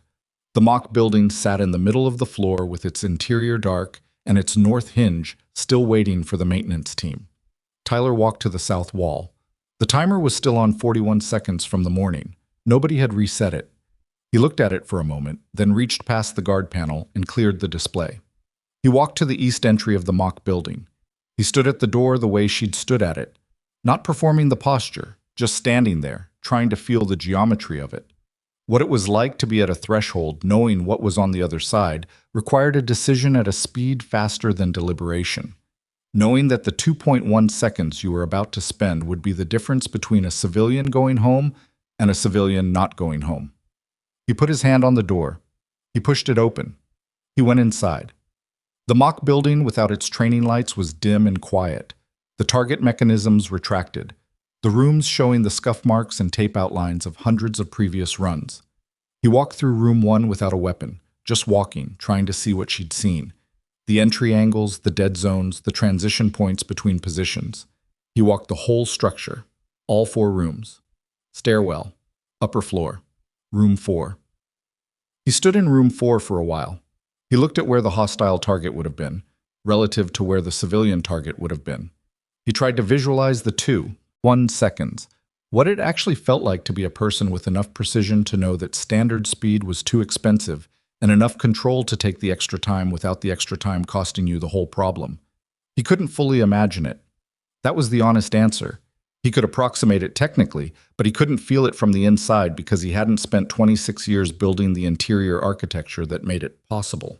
He walked back out through room 1 and stepped into the bay. Hale was standing at the center of the floor. Tyler stopped. Hale looked at him with the specific expression of a senior officer who has found a junior in a place that isn't prohibited but is unexpected and is deciding what the presence communicates. "Knox," he said. "Sir." Tyler came to attention. "At ease." Hale studied him for a moment. "Walking the structure?" "Yes, sir." "No weapon?" "No, sir." Hale nodded once, the small movement that was acknowledgement rather than approval. "What did you learn?" Tyler thought about answering with the tactical version and decided against it. "That I can approximate the geometry, but I can't feel it from the inside," he said. "Not yet." Hale looked at him. "Yet," Hale said. "Sir." The general walked to the south wall and stood there looking at the cleared timer display. He had his hands clasped behind his back, and in the evening lighting he looked older than he'd looked in the morning. Not diminished, but carrying more visible weight, the way people sometimes look when a day has had more in it than the day contained at its start. "She called from the vehicle," Hale said. It wasn't directed at Tyler specifically. It had the quality of information that needed to be in the air regardless of audience. 40 minutes ago. Said the hinge maintenance request should be escalated to priority because the facility is running breach entries against it daily, and they'll start seeing injury risk inside the month. Tyler didn't say anything. "She was in a vehicle going to an operational consultation that I have no specific knowledge of," Hale said. "And she called about the hinge." He turned and looked at Tyler. "That's what 26 years makes," he said. "Not the record, not the photograph. The fact that the hinge matters to her even when she's already somewhere else." He walked toward the bay exit. At the door he stopped. "Your self-assessment," he said without turning around. "Watts forwarded it to me as part of the day's documentation." Tyler felt the particular stillness of someone waiting for a verdict. "It was honest," Hale said. Then he left. Tyler stood in the empty bay for a while. The debrief at 0800. The following morning ran differently than any debrief Raven Ridge had conducted in the 4 years since Mercer had been running the facility. The primary difference was that Mercer wasn't running it. He was present, seated at the evaluator station with his clipboard in his usual position. But the debrief was conducted by a woman Tyler didn't recognize, a colonel in the Army's Training and Doctrine Command named Vasquez, who had arrived at 0740 with 2 staff officers and a folder that she set on the control booth console and didn't open. Hale was in the back of the booth. Evelyn Cross was not present. Vasquez ran the debrief with the efficient directness of someone who has been briefed on the situation, has formed a view of it, and is proceeding from the view rather than constructing it in real time. She covered the morning's assessment data in 20 minutes. Individual performance, communication grades, the upper structure run, and then set the data aside and looked at the platoon. "I'm going to tell you what happened in this facility yesterday and why it matters," she said. "Not as an after-action on your performance, as context." She reached into the folder and pulled out a single sheet. Sergeant Major Evelyn Cross retired from active duty 14 months ago after 26 years of service, the last 11 of which were in operational roles that I am not cleared to fully describe, and neither are you. She set the sheet down. Since retirement, she has maintained a consulting contract with the Army's Evaluation and Standards Division. The contract is administrative cover. It allows her to move through training facilities, observe pipeline candidates, and report on training culture, not individual performance, but the systemic environment that individual performance happens inside. The bay was very quiet. She does this voluntarily, Vasquez said, at reduced consulting rates, because she cares about what comes out of these pipelines. Tyler Knox was in the second row. He was sitting with the stillness of someone who is receiving information that is landing in multiple locations simultaneously and is working to process each one. Yesterday's observation was her third visit to this facility, Vasquez said. Her reports from the previous 2 visits flagged a developing culture issue, specifically an environment in which demonstrated performance metrics were being confused with the qualities those metrics are supposed to measure. Speed and score as substitutes for judgment, confidence as a proxy for competence. She looked at the platoon. Her presence yesterday was not random. The evaluation was of the training environment. All of you were part of that evaluation, but none of you were its primary subject. The silence had a specific texture now. The texture of people realizing they have been operating inside a larger picture than the one they understood. The report she submitted last night, Vasquez paused. And I want to be clear, she submitted it from a vehicle en route to a separate consultation at 2200 hours, identifies corrective measures for this facility's training culture. Those measures will be implemented beginning next week under new instructional leadership. She looked at Mercer. Mercer looked at the clipboard. That was the moment when Tyler understood the paper on the equipment table, what Evelyn had written in the notebook that morning and every morning. Not assessment scores, not performance data, cultural observation, the architecture of the environment, the laugh that mattered more than the weapon. And she had submitted it at 2200 from a vehicle going somewhere Tyler still didn't know, after a phone call that had pulled her out of a suspended assessment, and the report had been complete and specific and actionable because she had been building it since the moment she walked through the gate and found her corner seat in the observation gallery. The entire day had been a document. They had all been inside it without knowing. Vasquez closed the folder. Any questions about the procedural changes can be directed to my staff officers. She looked at the platoon for a moment. Not hard, not soft, but with the attentive clarity of someone who is looking at people she expects to be worth the investment. What I'll tell you from a purely personal standpoint is this. Sergeant Major Cross has been to 3 facilities in 14 months. This is the only one where her observation was interrupted by an operational call. She let that sit for a beat. People with her specific experience don't get interrupted by routine requests. She picked up the folder. Dismissed. The facility grounds had a perimeter track, 2 miles of asphalt loop that circled the outer fence line, used by staff and candidates for morning runs, and by anyone who needed to move their body and their mind at the same time. Tyler Knox was on it at 09:15, running at a pace that wasn't PT pace and wasn't sprint pace, but something in between, the pace of someone using the motion to process something rather than to achieve a cardiovascular target. He ran the first mile without thinking about anything specific. The second mile he spent thinking about what Vasquez had said and what it rearranged. The entire day had been a document. He had been inside it without knowing.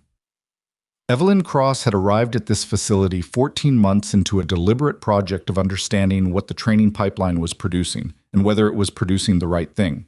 She had sat in the corner of the observation gallery and watched not the drills but the culture, the way the laughter came when Mercer made the desk analyst joke, the way the muzzle swept without consequence, the way confidence arranged itself in the room without being challenged. And she had said nothing. She had said nothing because a person with 26 years of operational experience in environments where the wrong word at the wrong moment had consequences understood that naming a culture aloud rarely changes it. You observe, you document, you let the culture demonstrate itself completely so that when the report is written, the report is airtight. He had demonstrated himself completely. The rifle. The comment about watching other people do the hard stuff. The grin calibrated for an audience that hadn't produced the laugh he'd expected. All of it documented, specific, delivered in a report submitted at 2200 from a vehicle going somewhere else. He ran the track loop back toward the start point. He was thinking about the hallway. 4 in, 2 out. He was thinking about what it meant that someone who had come out of that hallway still cared enough to sit in a corner seat and write careful notes about a hinge and a training culture 14 months into retirement, voluntarily, at reduced rates. What it meant that the thing that had called her away was something her specific background was uniquely qualified to address, because there was a room somewhere that needed specific words said by someone whose track record made them believable, and hers was the relevant track record. He finished the loop and stopped at the facility entrance, hands on his knees, breathing. He straightened. He went back inside. Delgado found him at the bench at 10:40. He sat down beside Tyler in the familiar way and didn't preamble. "Vasquez pulled Mercer," he said. Tyler looked at him. "Not fired," Delgado said. "Reassigned to administrative review pending the cultural audit. He'll probably end up in a training development role somewhere. No more Bay Command." "When did you hear that?" "Watts, 10 minutes ago.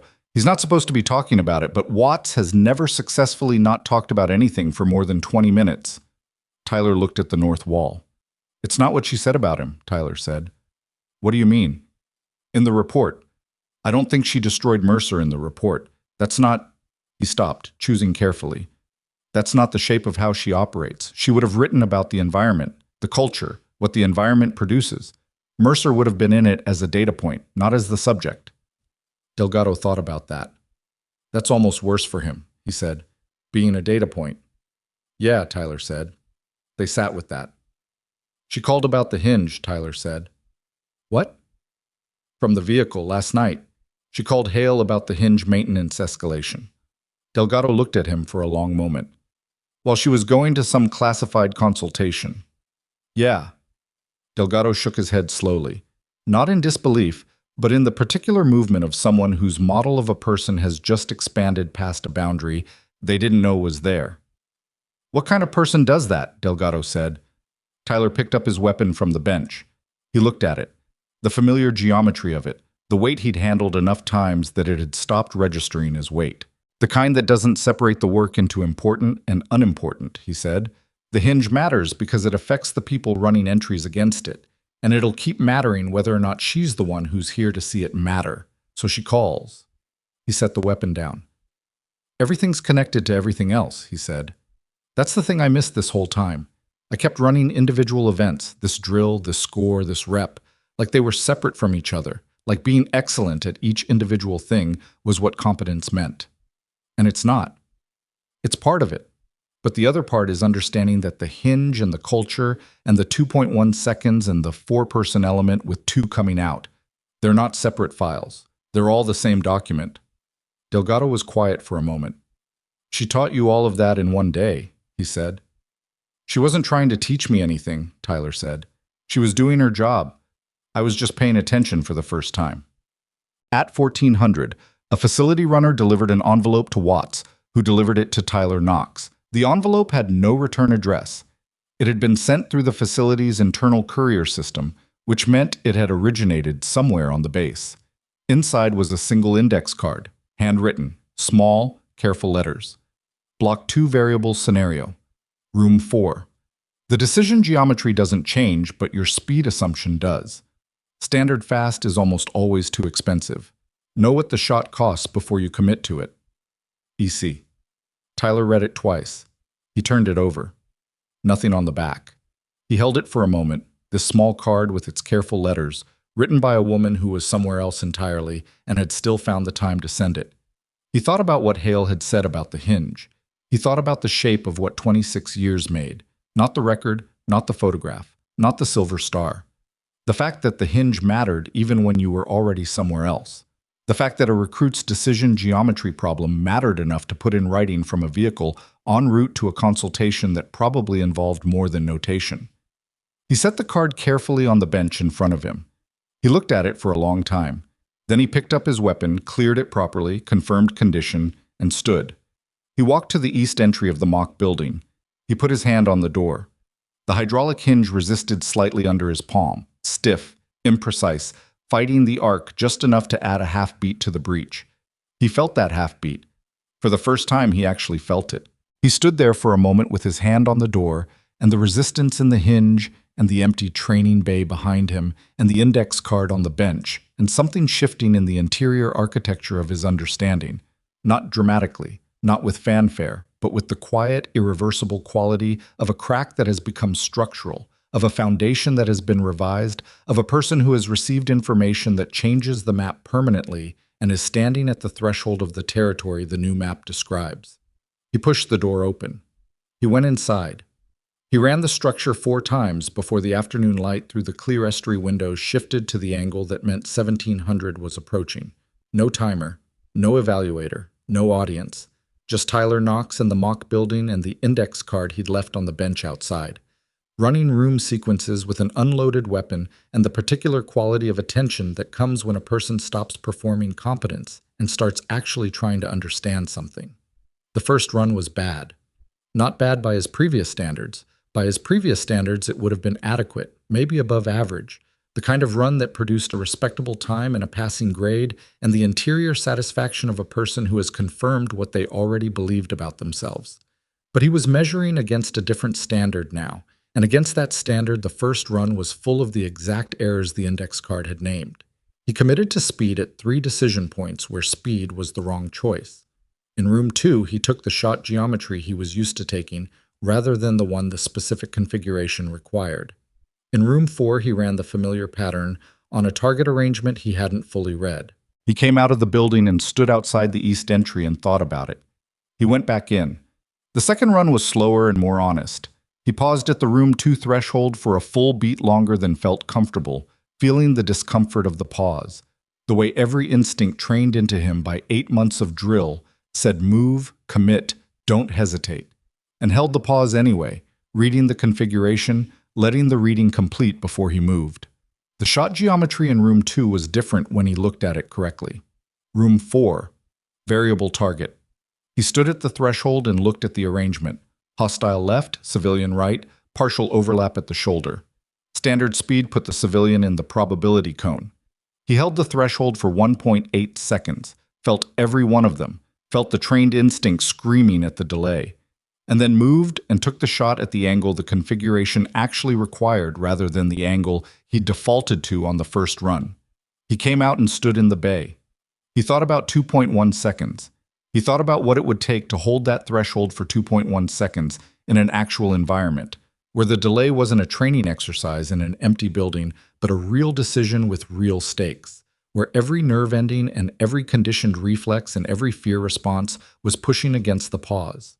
He understood, standing there in the empty bay at 1640, that he couldn't build that capacity in an afternoon, that it was a structure assembled over years of specific experience and specific failure and specific revision, and that his role right now was to understand what he was building toward rather than to pretend he'd arrived. That was a different understanding than the one he'd carried through the gate 2 days ago. He went to the bench and picked up the index card and put it in his left breast pocket. He secured the weapon in the rack. He went to write his second self-assessment of the week. The cultural audit team arrived on Thursday. 3 people from the Training and Doctrine Command, led by a civilian analyst named Hargrove, who wore wire-rimmed glasses and moved through the facility with the unhurried thoroughness of someone who had done this particular kind of work enough times to have stopped being surprised by what it found. They interviewed instructors, reviewed assessment records going back 18 months, walked the training spaces, examined the documentation. Hargrove interviewed Tyler Knox in the small conference room adjacent to the administrative offices on Thursday afternoon. The room was functional and airless, with a table that was slightly too wide for comfortable conversation, and 2 chairs that had been positioned by someone who understood that spatial distance communicated power. Hargrove sat on one side with a legal pad and the particular stillness of someone who has mastered the art of making silence do the work of questions. Tyler sat across from him. "Take me through Tuesday," Hargrove said. "Start from when you arrived at the bay." Tyler took him through Tuesday. He didn't edit.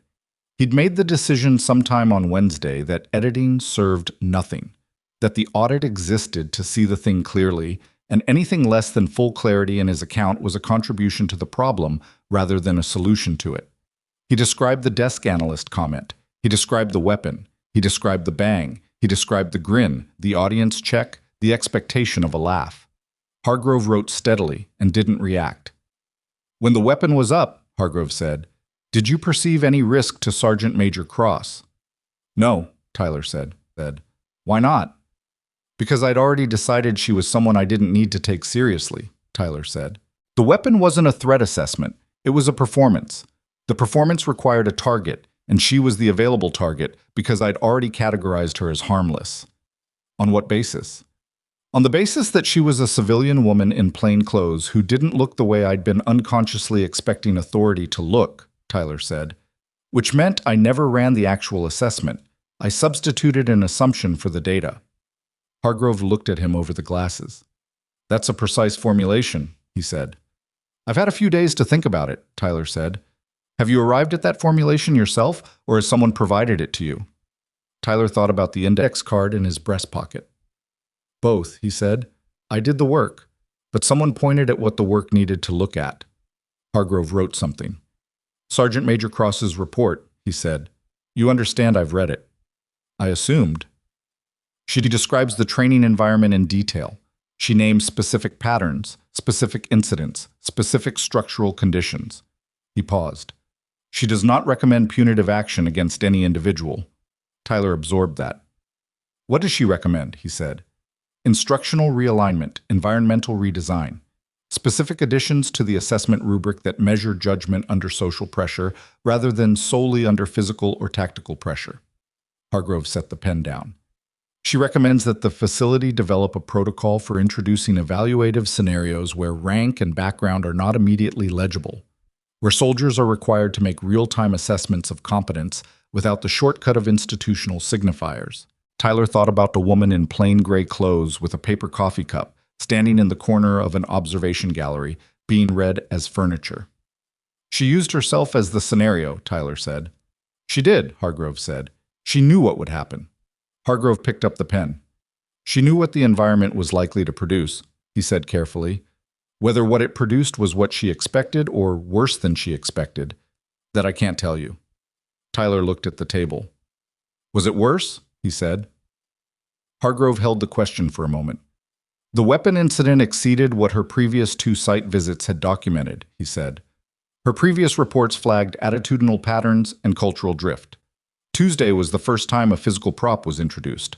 He said it evenly, in the tone of someone recording a distinction rather than rendering a verdict, which is why this audit is more comprehensive than the standard cultural review. Tyler said nothing. I want to be clear about something, Hargrove said. The audit's findings will not include a punitive recommendation for you specifically. You are not the subject of a disciplinary action. I know, Tyler said. That doesn't sit wrong with you. Tyler thought about it honestly. It doesn't feel like a gift, he said. If that's what you're asking, it feels like a different kind of accountability, the kind where the record is accurate and you have to keep living in the same room as the accurate record. Hargrove looked at him for a moment. That's the more durable kind, he said. He closed the legal pad. One last question. The self-assessment you submitted Tuesday evening. It was forwarded to my team as part of the documentation package. I've read it. He paused. General Hale noted it was honest. I'd characterize it differently. Tyler waited. I'd characterize it as precise, Hargrove said. There's a difference. Honest means you didn't lie. Precise means you didn't let yourself off the hook on the technicality of not lying. He stood. The distinction matters.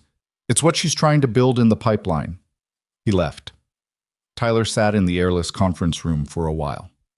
Hale called him to the command office on Friday morning. The command office was at the north end of the facility's administrative building, a corner room with 2 windows that faced the training range and 1 window that faced the main gate. It had the carefully neutral decor of a space that multiple occupants had cycled through, none of whom had felt sufficiently permanent to impose personal character on it. A desk, a conference table with 4 chairs, a flag in the corner, the standard. Tyler stood at attention until Hale told him to sit. Hale sat across the conference table from him rather than behind the desk, which was a choice that communicated something about the register of the conversation. How are you doing? Hale said. The question was direct and genuine, and Tyler received it as such.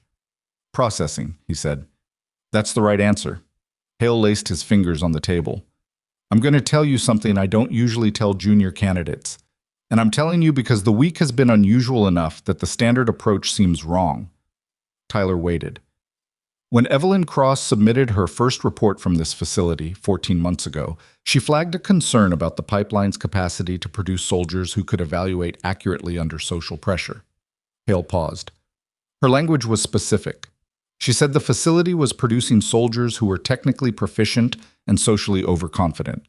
That the technical proficiency was feeding the social overconfidence because nothing in the training environment was designed to challenge it.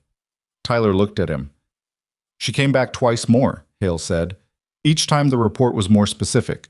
Each time the pattern she was documenting had advanced further than the previous visit. Tuesday was her third site visit, and it was the most acute documentation she's produced. She came back because it was getting worse, Tyler said. She came back because she was trying to give the environment time to correct, Hale said. She doesn't write people off. That's not her approach. She observes, she reports, she gives the system time to respond. When it doesn't respond adequately, she comes back and documents more precisely. What made her stop coming back, Tyler said. She didn't stop, Hale said. She was pulled for the consultation. Will she come back after? Hale was quiet for a moment. That depends on the consultation and what it requires of her afterward, he said. Those details are not available to me.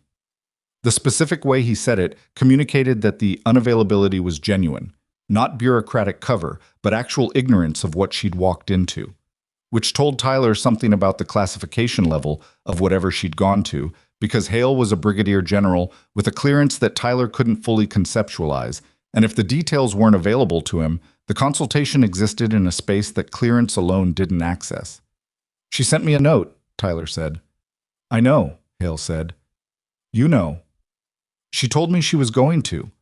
He said it without particular emphasis. She does that sometimes, identifies something specific in a candidate's problem set and addresses it directly. It's not standard protocol. It's, he paused, selecting a quality she has. She doesn't leave useful things unsaid because the institutional structure doesn't provide for saying them. Tyler thought about 4 in, 2 out. He thought about what kind of person emerged from that hallway, what the experience of emerging did to the architecture of a person's priorities, what it clarified about what mattered and what was noise. She lost 2 people in Mosul, Tyler said. It wasn't quite a question. Hale looked at him steadily. Among other places, he said. Over 26 years. He paused. She doesn't talk about it.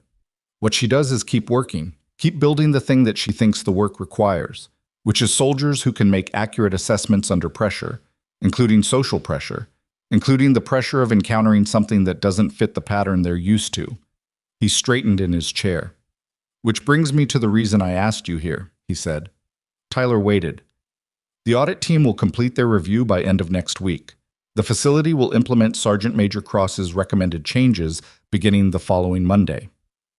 New instructional leadership, new assessment rubric, new environmental protocols. He looked at Tyler with the direct attention that had been present since Tuesday morning. The incoming instructor asked for the opportunity to review candidate files before taking command. She reviewed yours this morning. She, Tyler said. Major Diana Reeves, 11 years in Special Operations Support, 3 combat deployments, multiple force-on-force evaluation certifications. She'll be running the Bay going forward. She reviewed my file, Tyler said. She did.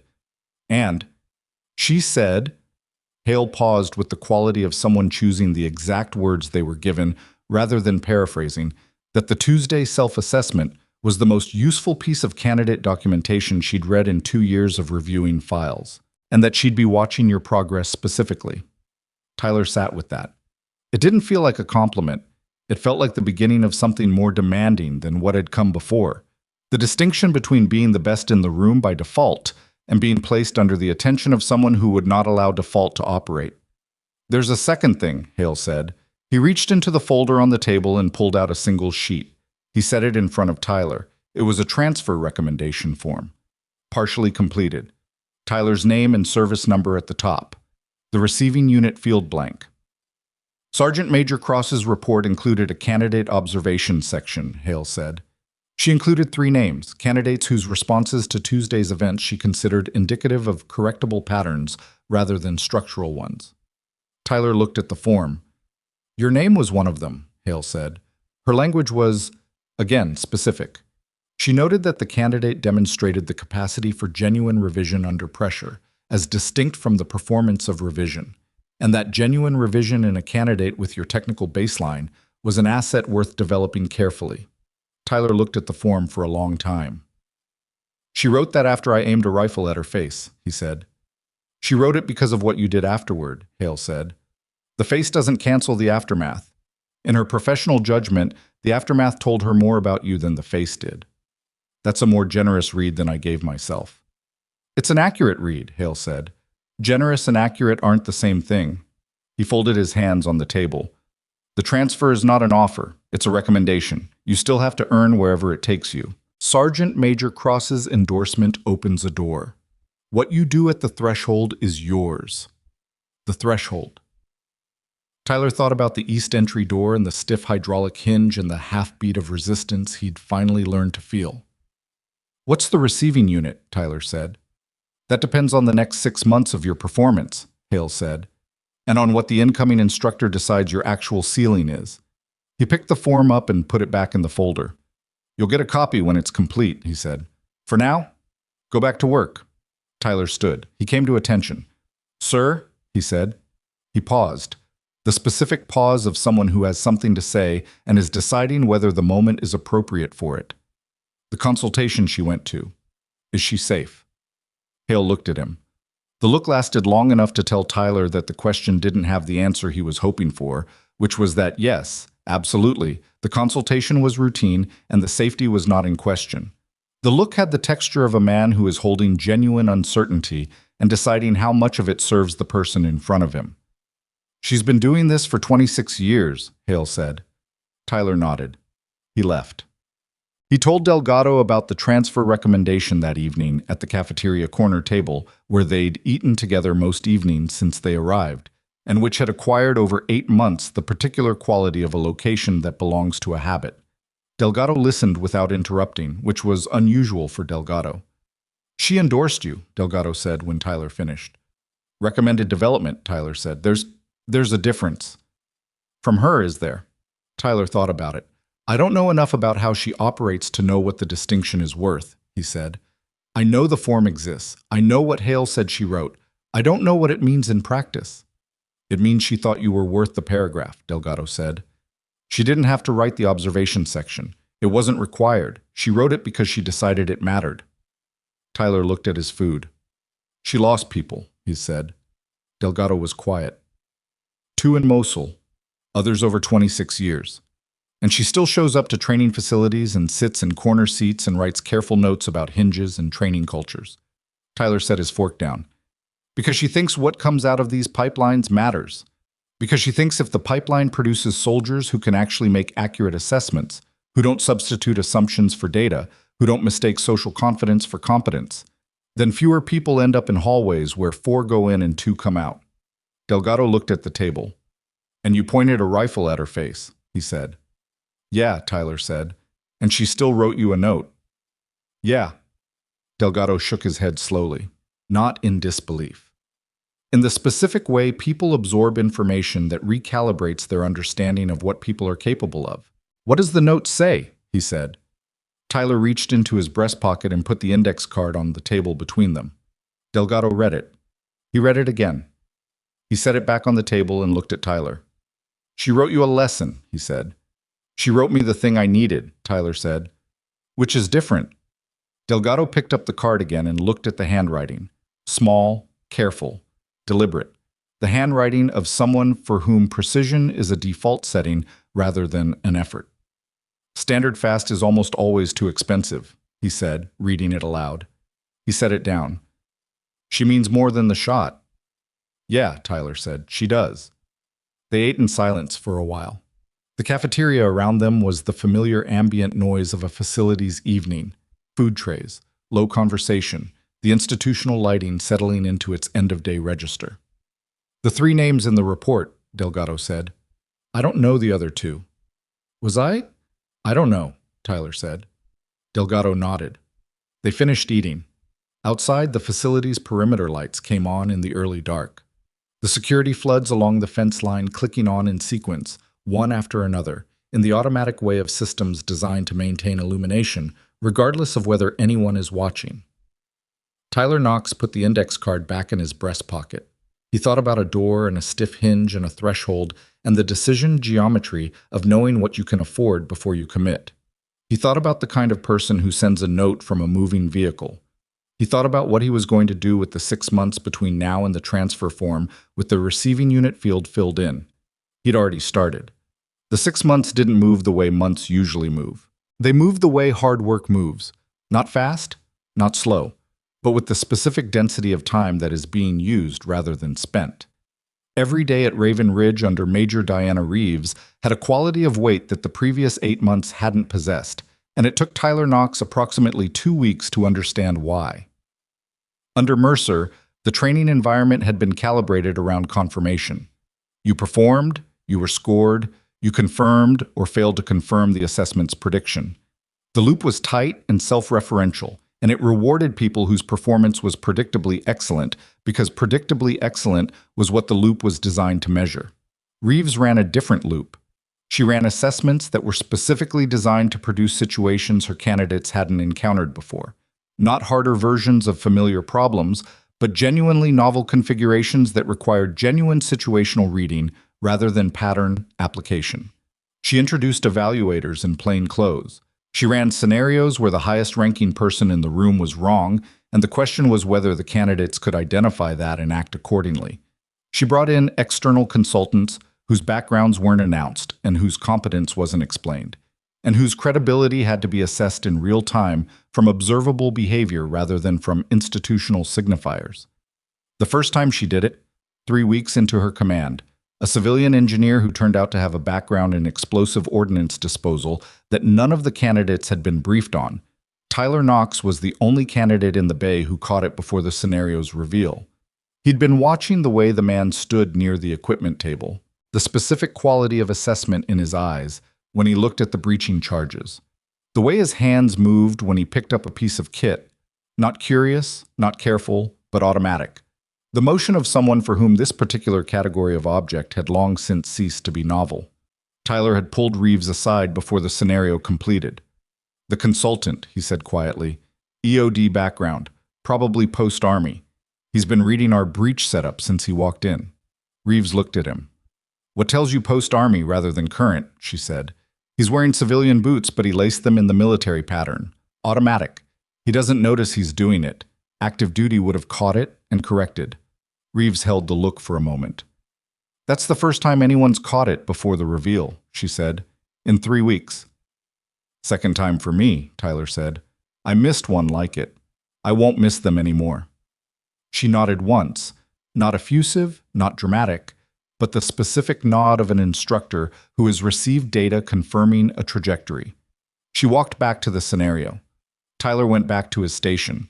He didn't feel triumphant about it. He felt like a person who has identified a skill he didn't have 3 months ago and is now in the early stages of having it, which meant he was aware enough of the skill to know exactly how incomplete his version of it still was. That was the difference. That was the thing the index card had been pointing at. Mercer came back to the facility once. It was 5 weeks after the audit, on a Thursday afternoon in late autumn, when the training range outside was gray with cloud cover and the facility had the particular atmosphere of a place between seasons.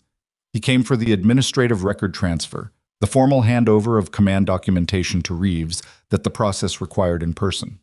He was in civilian clothes, which was the first time Tyler had seen him without a uniform, and the civilian clothes made him look like a different person, smaller, somehow, not physically, but in the way that certain people's presence is contingent on the institutional frame they occupy. Tyler saw him in the administrative corridor near the file room, going the opposite direction. They stopped. The corridor was narrow enough that the stop was mutual and unavoidable, and there was a moment of social calculation on both sides about what the moment required. Mercer looked at Tyler. "Knox," he said. "Sergeant Mercer," Tyler said. He'd used the title automatically, and it sat slightly wrong between them. Mercer was no longer holding the rank in the same functional sense, and the title acknowledged something that had been revised. "How's Reeves running it?" Mercer said. Tyler thought about how to answer honestly without being gratuitous. "Different," he said. "Harder to fake your way through." Mercer absorbed that. "Yeah," he said. It came out quieter than his usual register. That was the gap, wasn't it? Tyler waited. I knew the technical piece, Mercer said. I ran it well. The numbers were good. He paused. I wasn't looking at what the numbers were covering up. No, Tyler said. It wasn't agreement as endorsement. It was agreement as accuracy, which was the distinction that Hargrove had identified in the conference room in which Tyler had been practicing in all its applications ever since. Mercer nodded at the floor. The report, he said. Cross's report. They let me read it. The full version. He stopped. Then, she didn't write it to destroy me. No, Tyler said. I know. She wrote it to describe the environment. I was part of the environment. He paused. That's a harder thing to argue with than if she'd written it to destroy me. Yeah, Tyler said. Another moment. You're on the transfer list, Mercer said. It wasn't quite a question. Pending 6-month evaluation. Reeves flagged you. I know. Mercer looked at him with an expression that was complicated in the way that complicated things are when they've been processed for 5 weeks and still haven't resolved into anything simpler. I wasn't wrong about your technical ability, he said. I want to be clear about that. Your scores were real. I know, Tyler said. That wasn't the problem. No, Mercer said. It wasn't. He picked up the folder he was carrying, the documentation, the formal record, and adjusted it under his arm. Good luck with the evaluation, he said.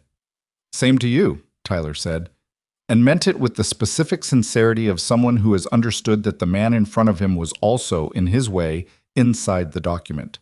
They went their separate directions down the corridor. The transfer form came back with the receiving unit field completed on a Friday in December, 4 days before Christmas, in a plain envelope delivered by Watts, with the expression of someone who knows the contents and has made the decision not to perform nonchalance about it. Tyler opened it at the bench where he'd cleaned weapons and run field strips and sat with the index card in his pocket for 6 months. The receiving unit was the Army's Special Operations Assessment and Selection Program.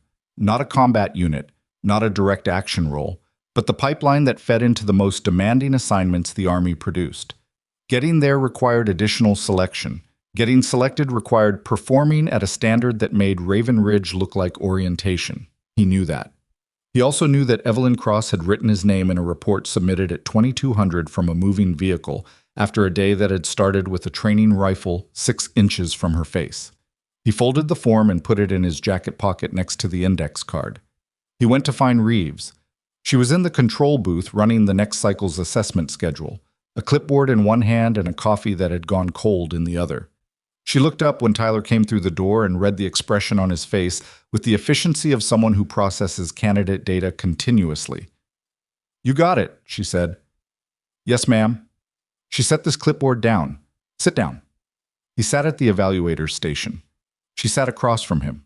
Between them was the control panel with its displays and its timer, and the view through the booth window of the empty training bay below. Tell me what you think you learned in 6 months, she said. Not the tactical piece, the other piece. Tyler thought about it with the care the question deserved.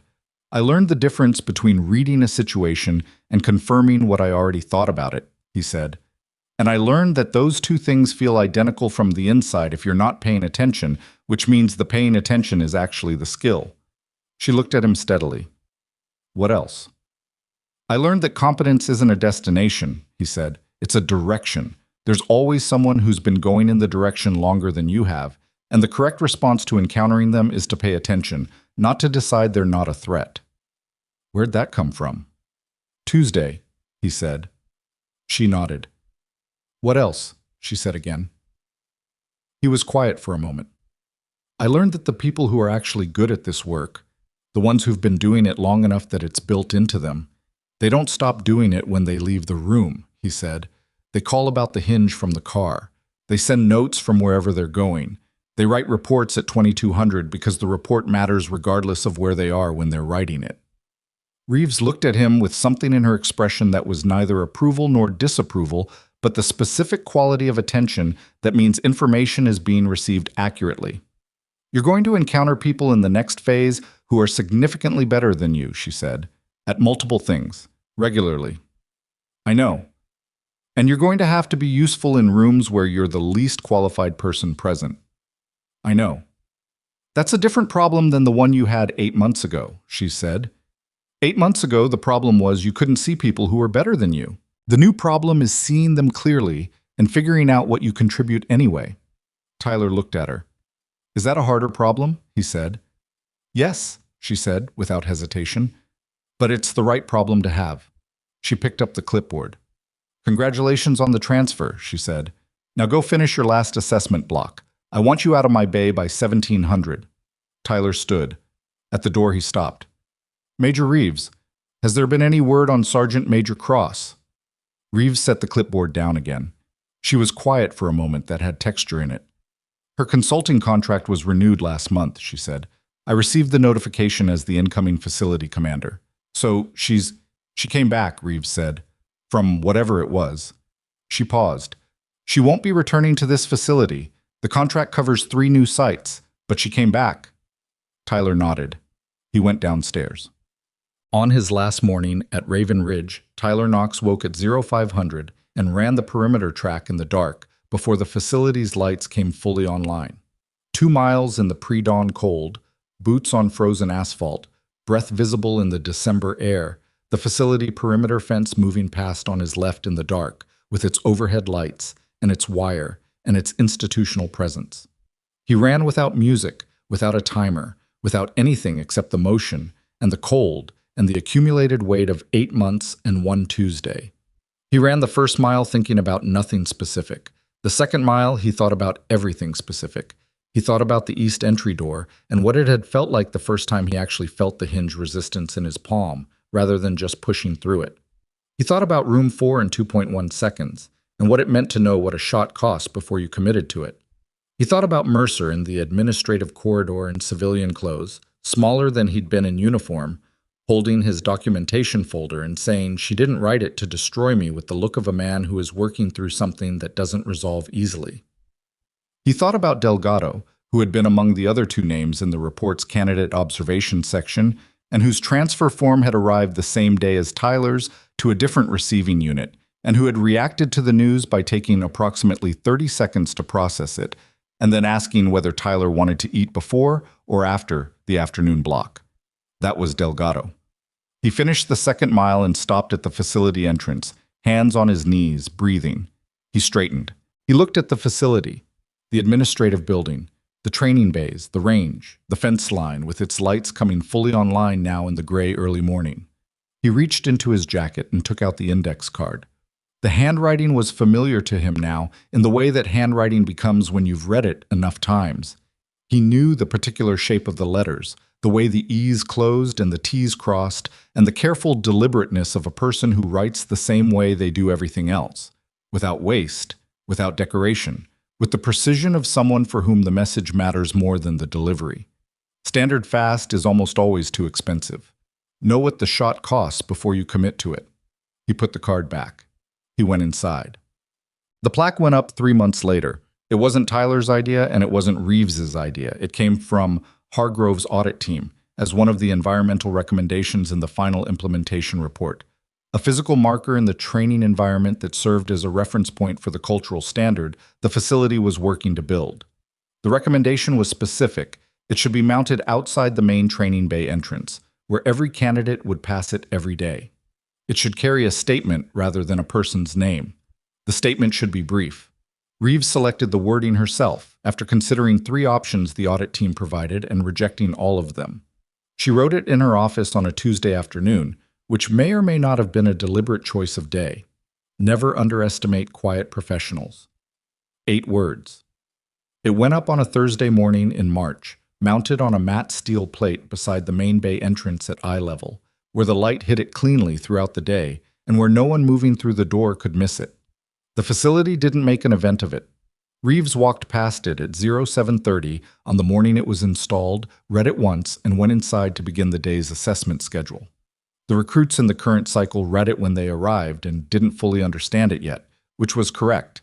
The full understanding would come from the training environment that the plaque was anchoring, not from the plaque itself. The plaque was a marker, not an explanation. The explanation was in the scenario design and the evaluation rubric, and the plainclothes consultants, and the moments of genuine uncertainty that Reeves built into every cycle. And in the security footage, that was the other recommendation from the audit team, that the footage from the Tuesday assessment run be retained and incorporated into the training cycle's instructional materials, specifically the portion covering the upper structure run and the moment when a woman in plain gray civilian clothes picked up a weapon from an equipment rack in passing and ran a 41-second course that no one had expected to see and no one in the room was fully prepared to process. Reeves ran it at the beginning of every new cohort's first day, not to showcase the record, not to intimidate the incoming candidates. She ran it as the opening premise of the training environment's first question. What are you seeing, and how confident are you that what you're seeing is accurate? The footage ran without narration. It started on the observation gallery, the corner seat, the paper coffee cup, the woman watching the training floor with the quality of attention that looked like nothing until it looked like everything. It ran through the assessment morning. It ran through the rifle incident, which sat in the room with its full weight every time, and through the after-action silence. Then it ran through the east entry door opening and the 41-second timer. Reeves always let the room sit with the timer for 30 seconds before she spoke. Then she said, "Tell me what you missed the first time you watched that footage." The answers were always different and always the same, which was how she knew the question was the right one. Tyler Knox heard about the plaque from Delgado. He heard about it 6 months after leaving Raven Ridge, in a brief message sent through the secure internal communications system that their respective assignments both had access to. Delgado's message was characteristically efficient. They put up a plaque. 8 words. You'd recognize them. Selection starts Monday. Don't embarrass us. Tyler was in a training facility in a state he hadn't been stationed in before, running pre-selection preparation under an instructor who made Reeves look relaxed, and who had a way of identifying the precise location of every candidate's self-deception and addressing it publicly with the surgical discomfort of someone who considers mercy and clarity to be different things. He was the third best candidate in the current cycle. That was a genuinely new experience, being third. Not because he'd gotten worse, but because the other two had been doing this specific kind of work longer than he had and were, at this particular phase of development, ahead of him in specific ways that he could identify, precisely because he was now capable of accurate assessment rather than defensive comparison. He was learning from them. Not consciously, not in any structured way, just absorbing the specifics of how people with more miles in this direction moved through problems, what they prioritized, what they deferred, what they let go of, and what they held. He thought about a corner seat in an observation gallery. He thought about 3 hours of watching and reading while everyone in the room assumed she was furniture. He was trying to see like that. He was nowhere near it yet. That was fine. He read Delgado's message and wrote back, "Noted, don't be second." Then he went back to work. Evelyn Cross submitted her 4th facility report in April. It covered 2 of the 3 new sites on her contract, a training facility in the Pacific Northwest and a selection prep center in the Southeast. Both reports were delivered through the standard contract channel, filed with the Evaluation and Standards Division, reviewed by the relevant command authorities. The 3rd site she'd visited was Raven Ridge. She hadn't told Reeves she was coming. She arrived on a Wednesday morning, signed in at the front gate with her consulting credentials, and was directed to the observation gallery above Training Bay 14 by a duty officer who checked her credentials with slightly more attention than his predecessor had 14 months ago, which was the kind of small institutional change that assessment programs produce when the culture is actually shifting. She took the corner seat, the seat with the sight lines to both the main floor and the secondary observation deck. She set a coffee cup on the railing from the facility canteen paper, the same kind she'd brought the first time, and she watched. Below, Major Reeves was running a cohort of new candidates through the preliminary assessment station setup. 33 soldiers, radio checks on the training frequency, equipment manifest, weapons inspection. The process was the same. The texture of it was different. The candidates moved with a quality of lateral awareness, checking on each other, cross-referencing, the ambient mutual attention of people who have been trained to understand that their individual performance is part of a collective system that hadn't been present in the environment 14 months ago. Reeves moved through the bay with the calibrated directness of someone who doesn't waste motion because she understands that what you model is what the room learns. Evelyn watched for 3 hours. She wrote in the notebook with the small, careful handwriting. At the end of the observation period, she descended the gallery stairs, and Reeves, who had seen her arrive and had made a deliberate choice not to acknowledge it during the assessment period, walked across the floor to meet her. They looked at each other. "Sergeant Major," Reeves said. "Major Reeves," Evelyn said. They shook hands, not warmly, not formally, but with the direct quality of two people who understand each other's professional category and respect what it required to occupy it. "What's your read?" Reeves said.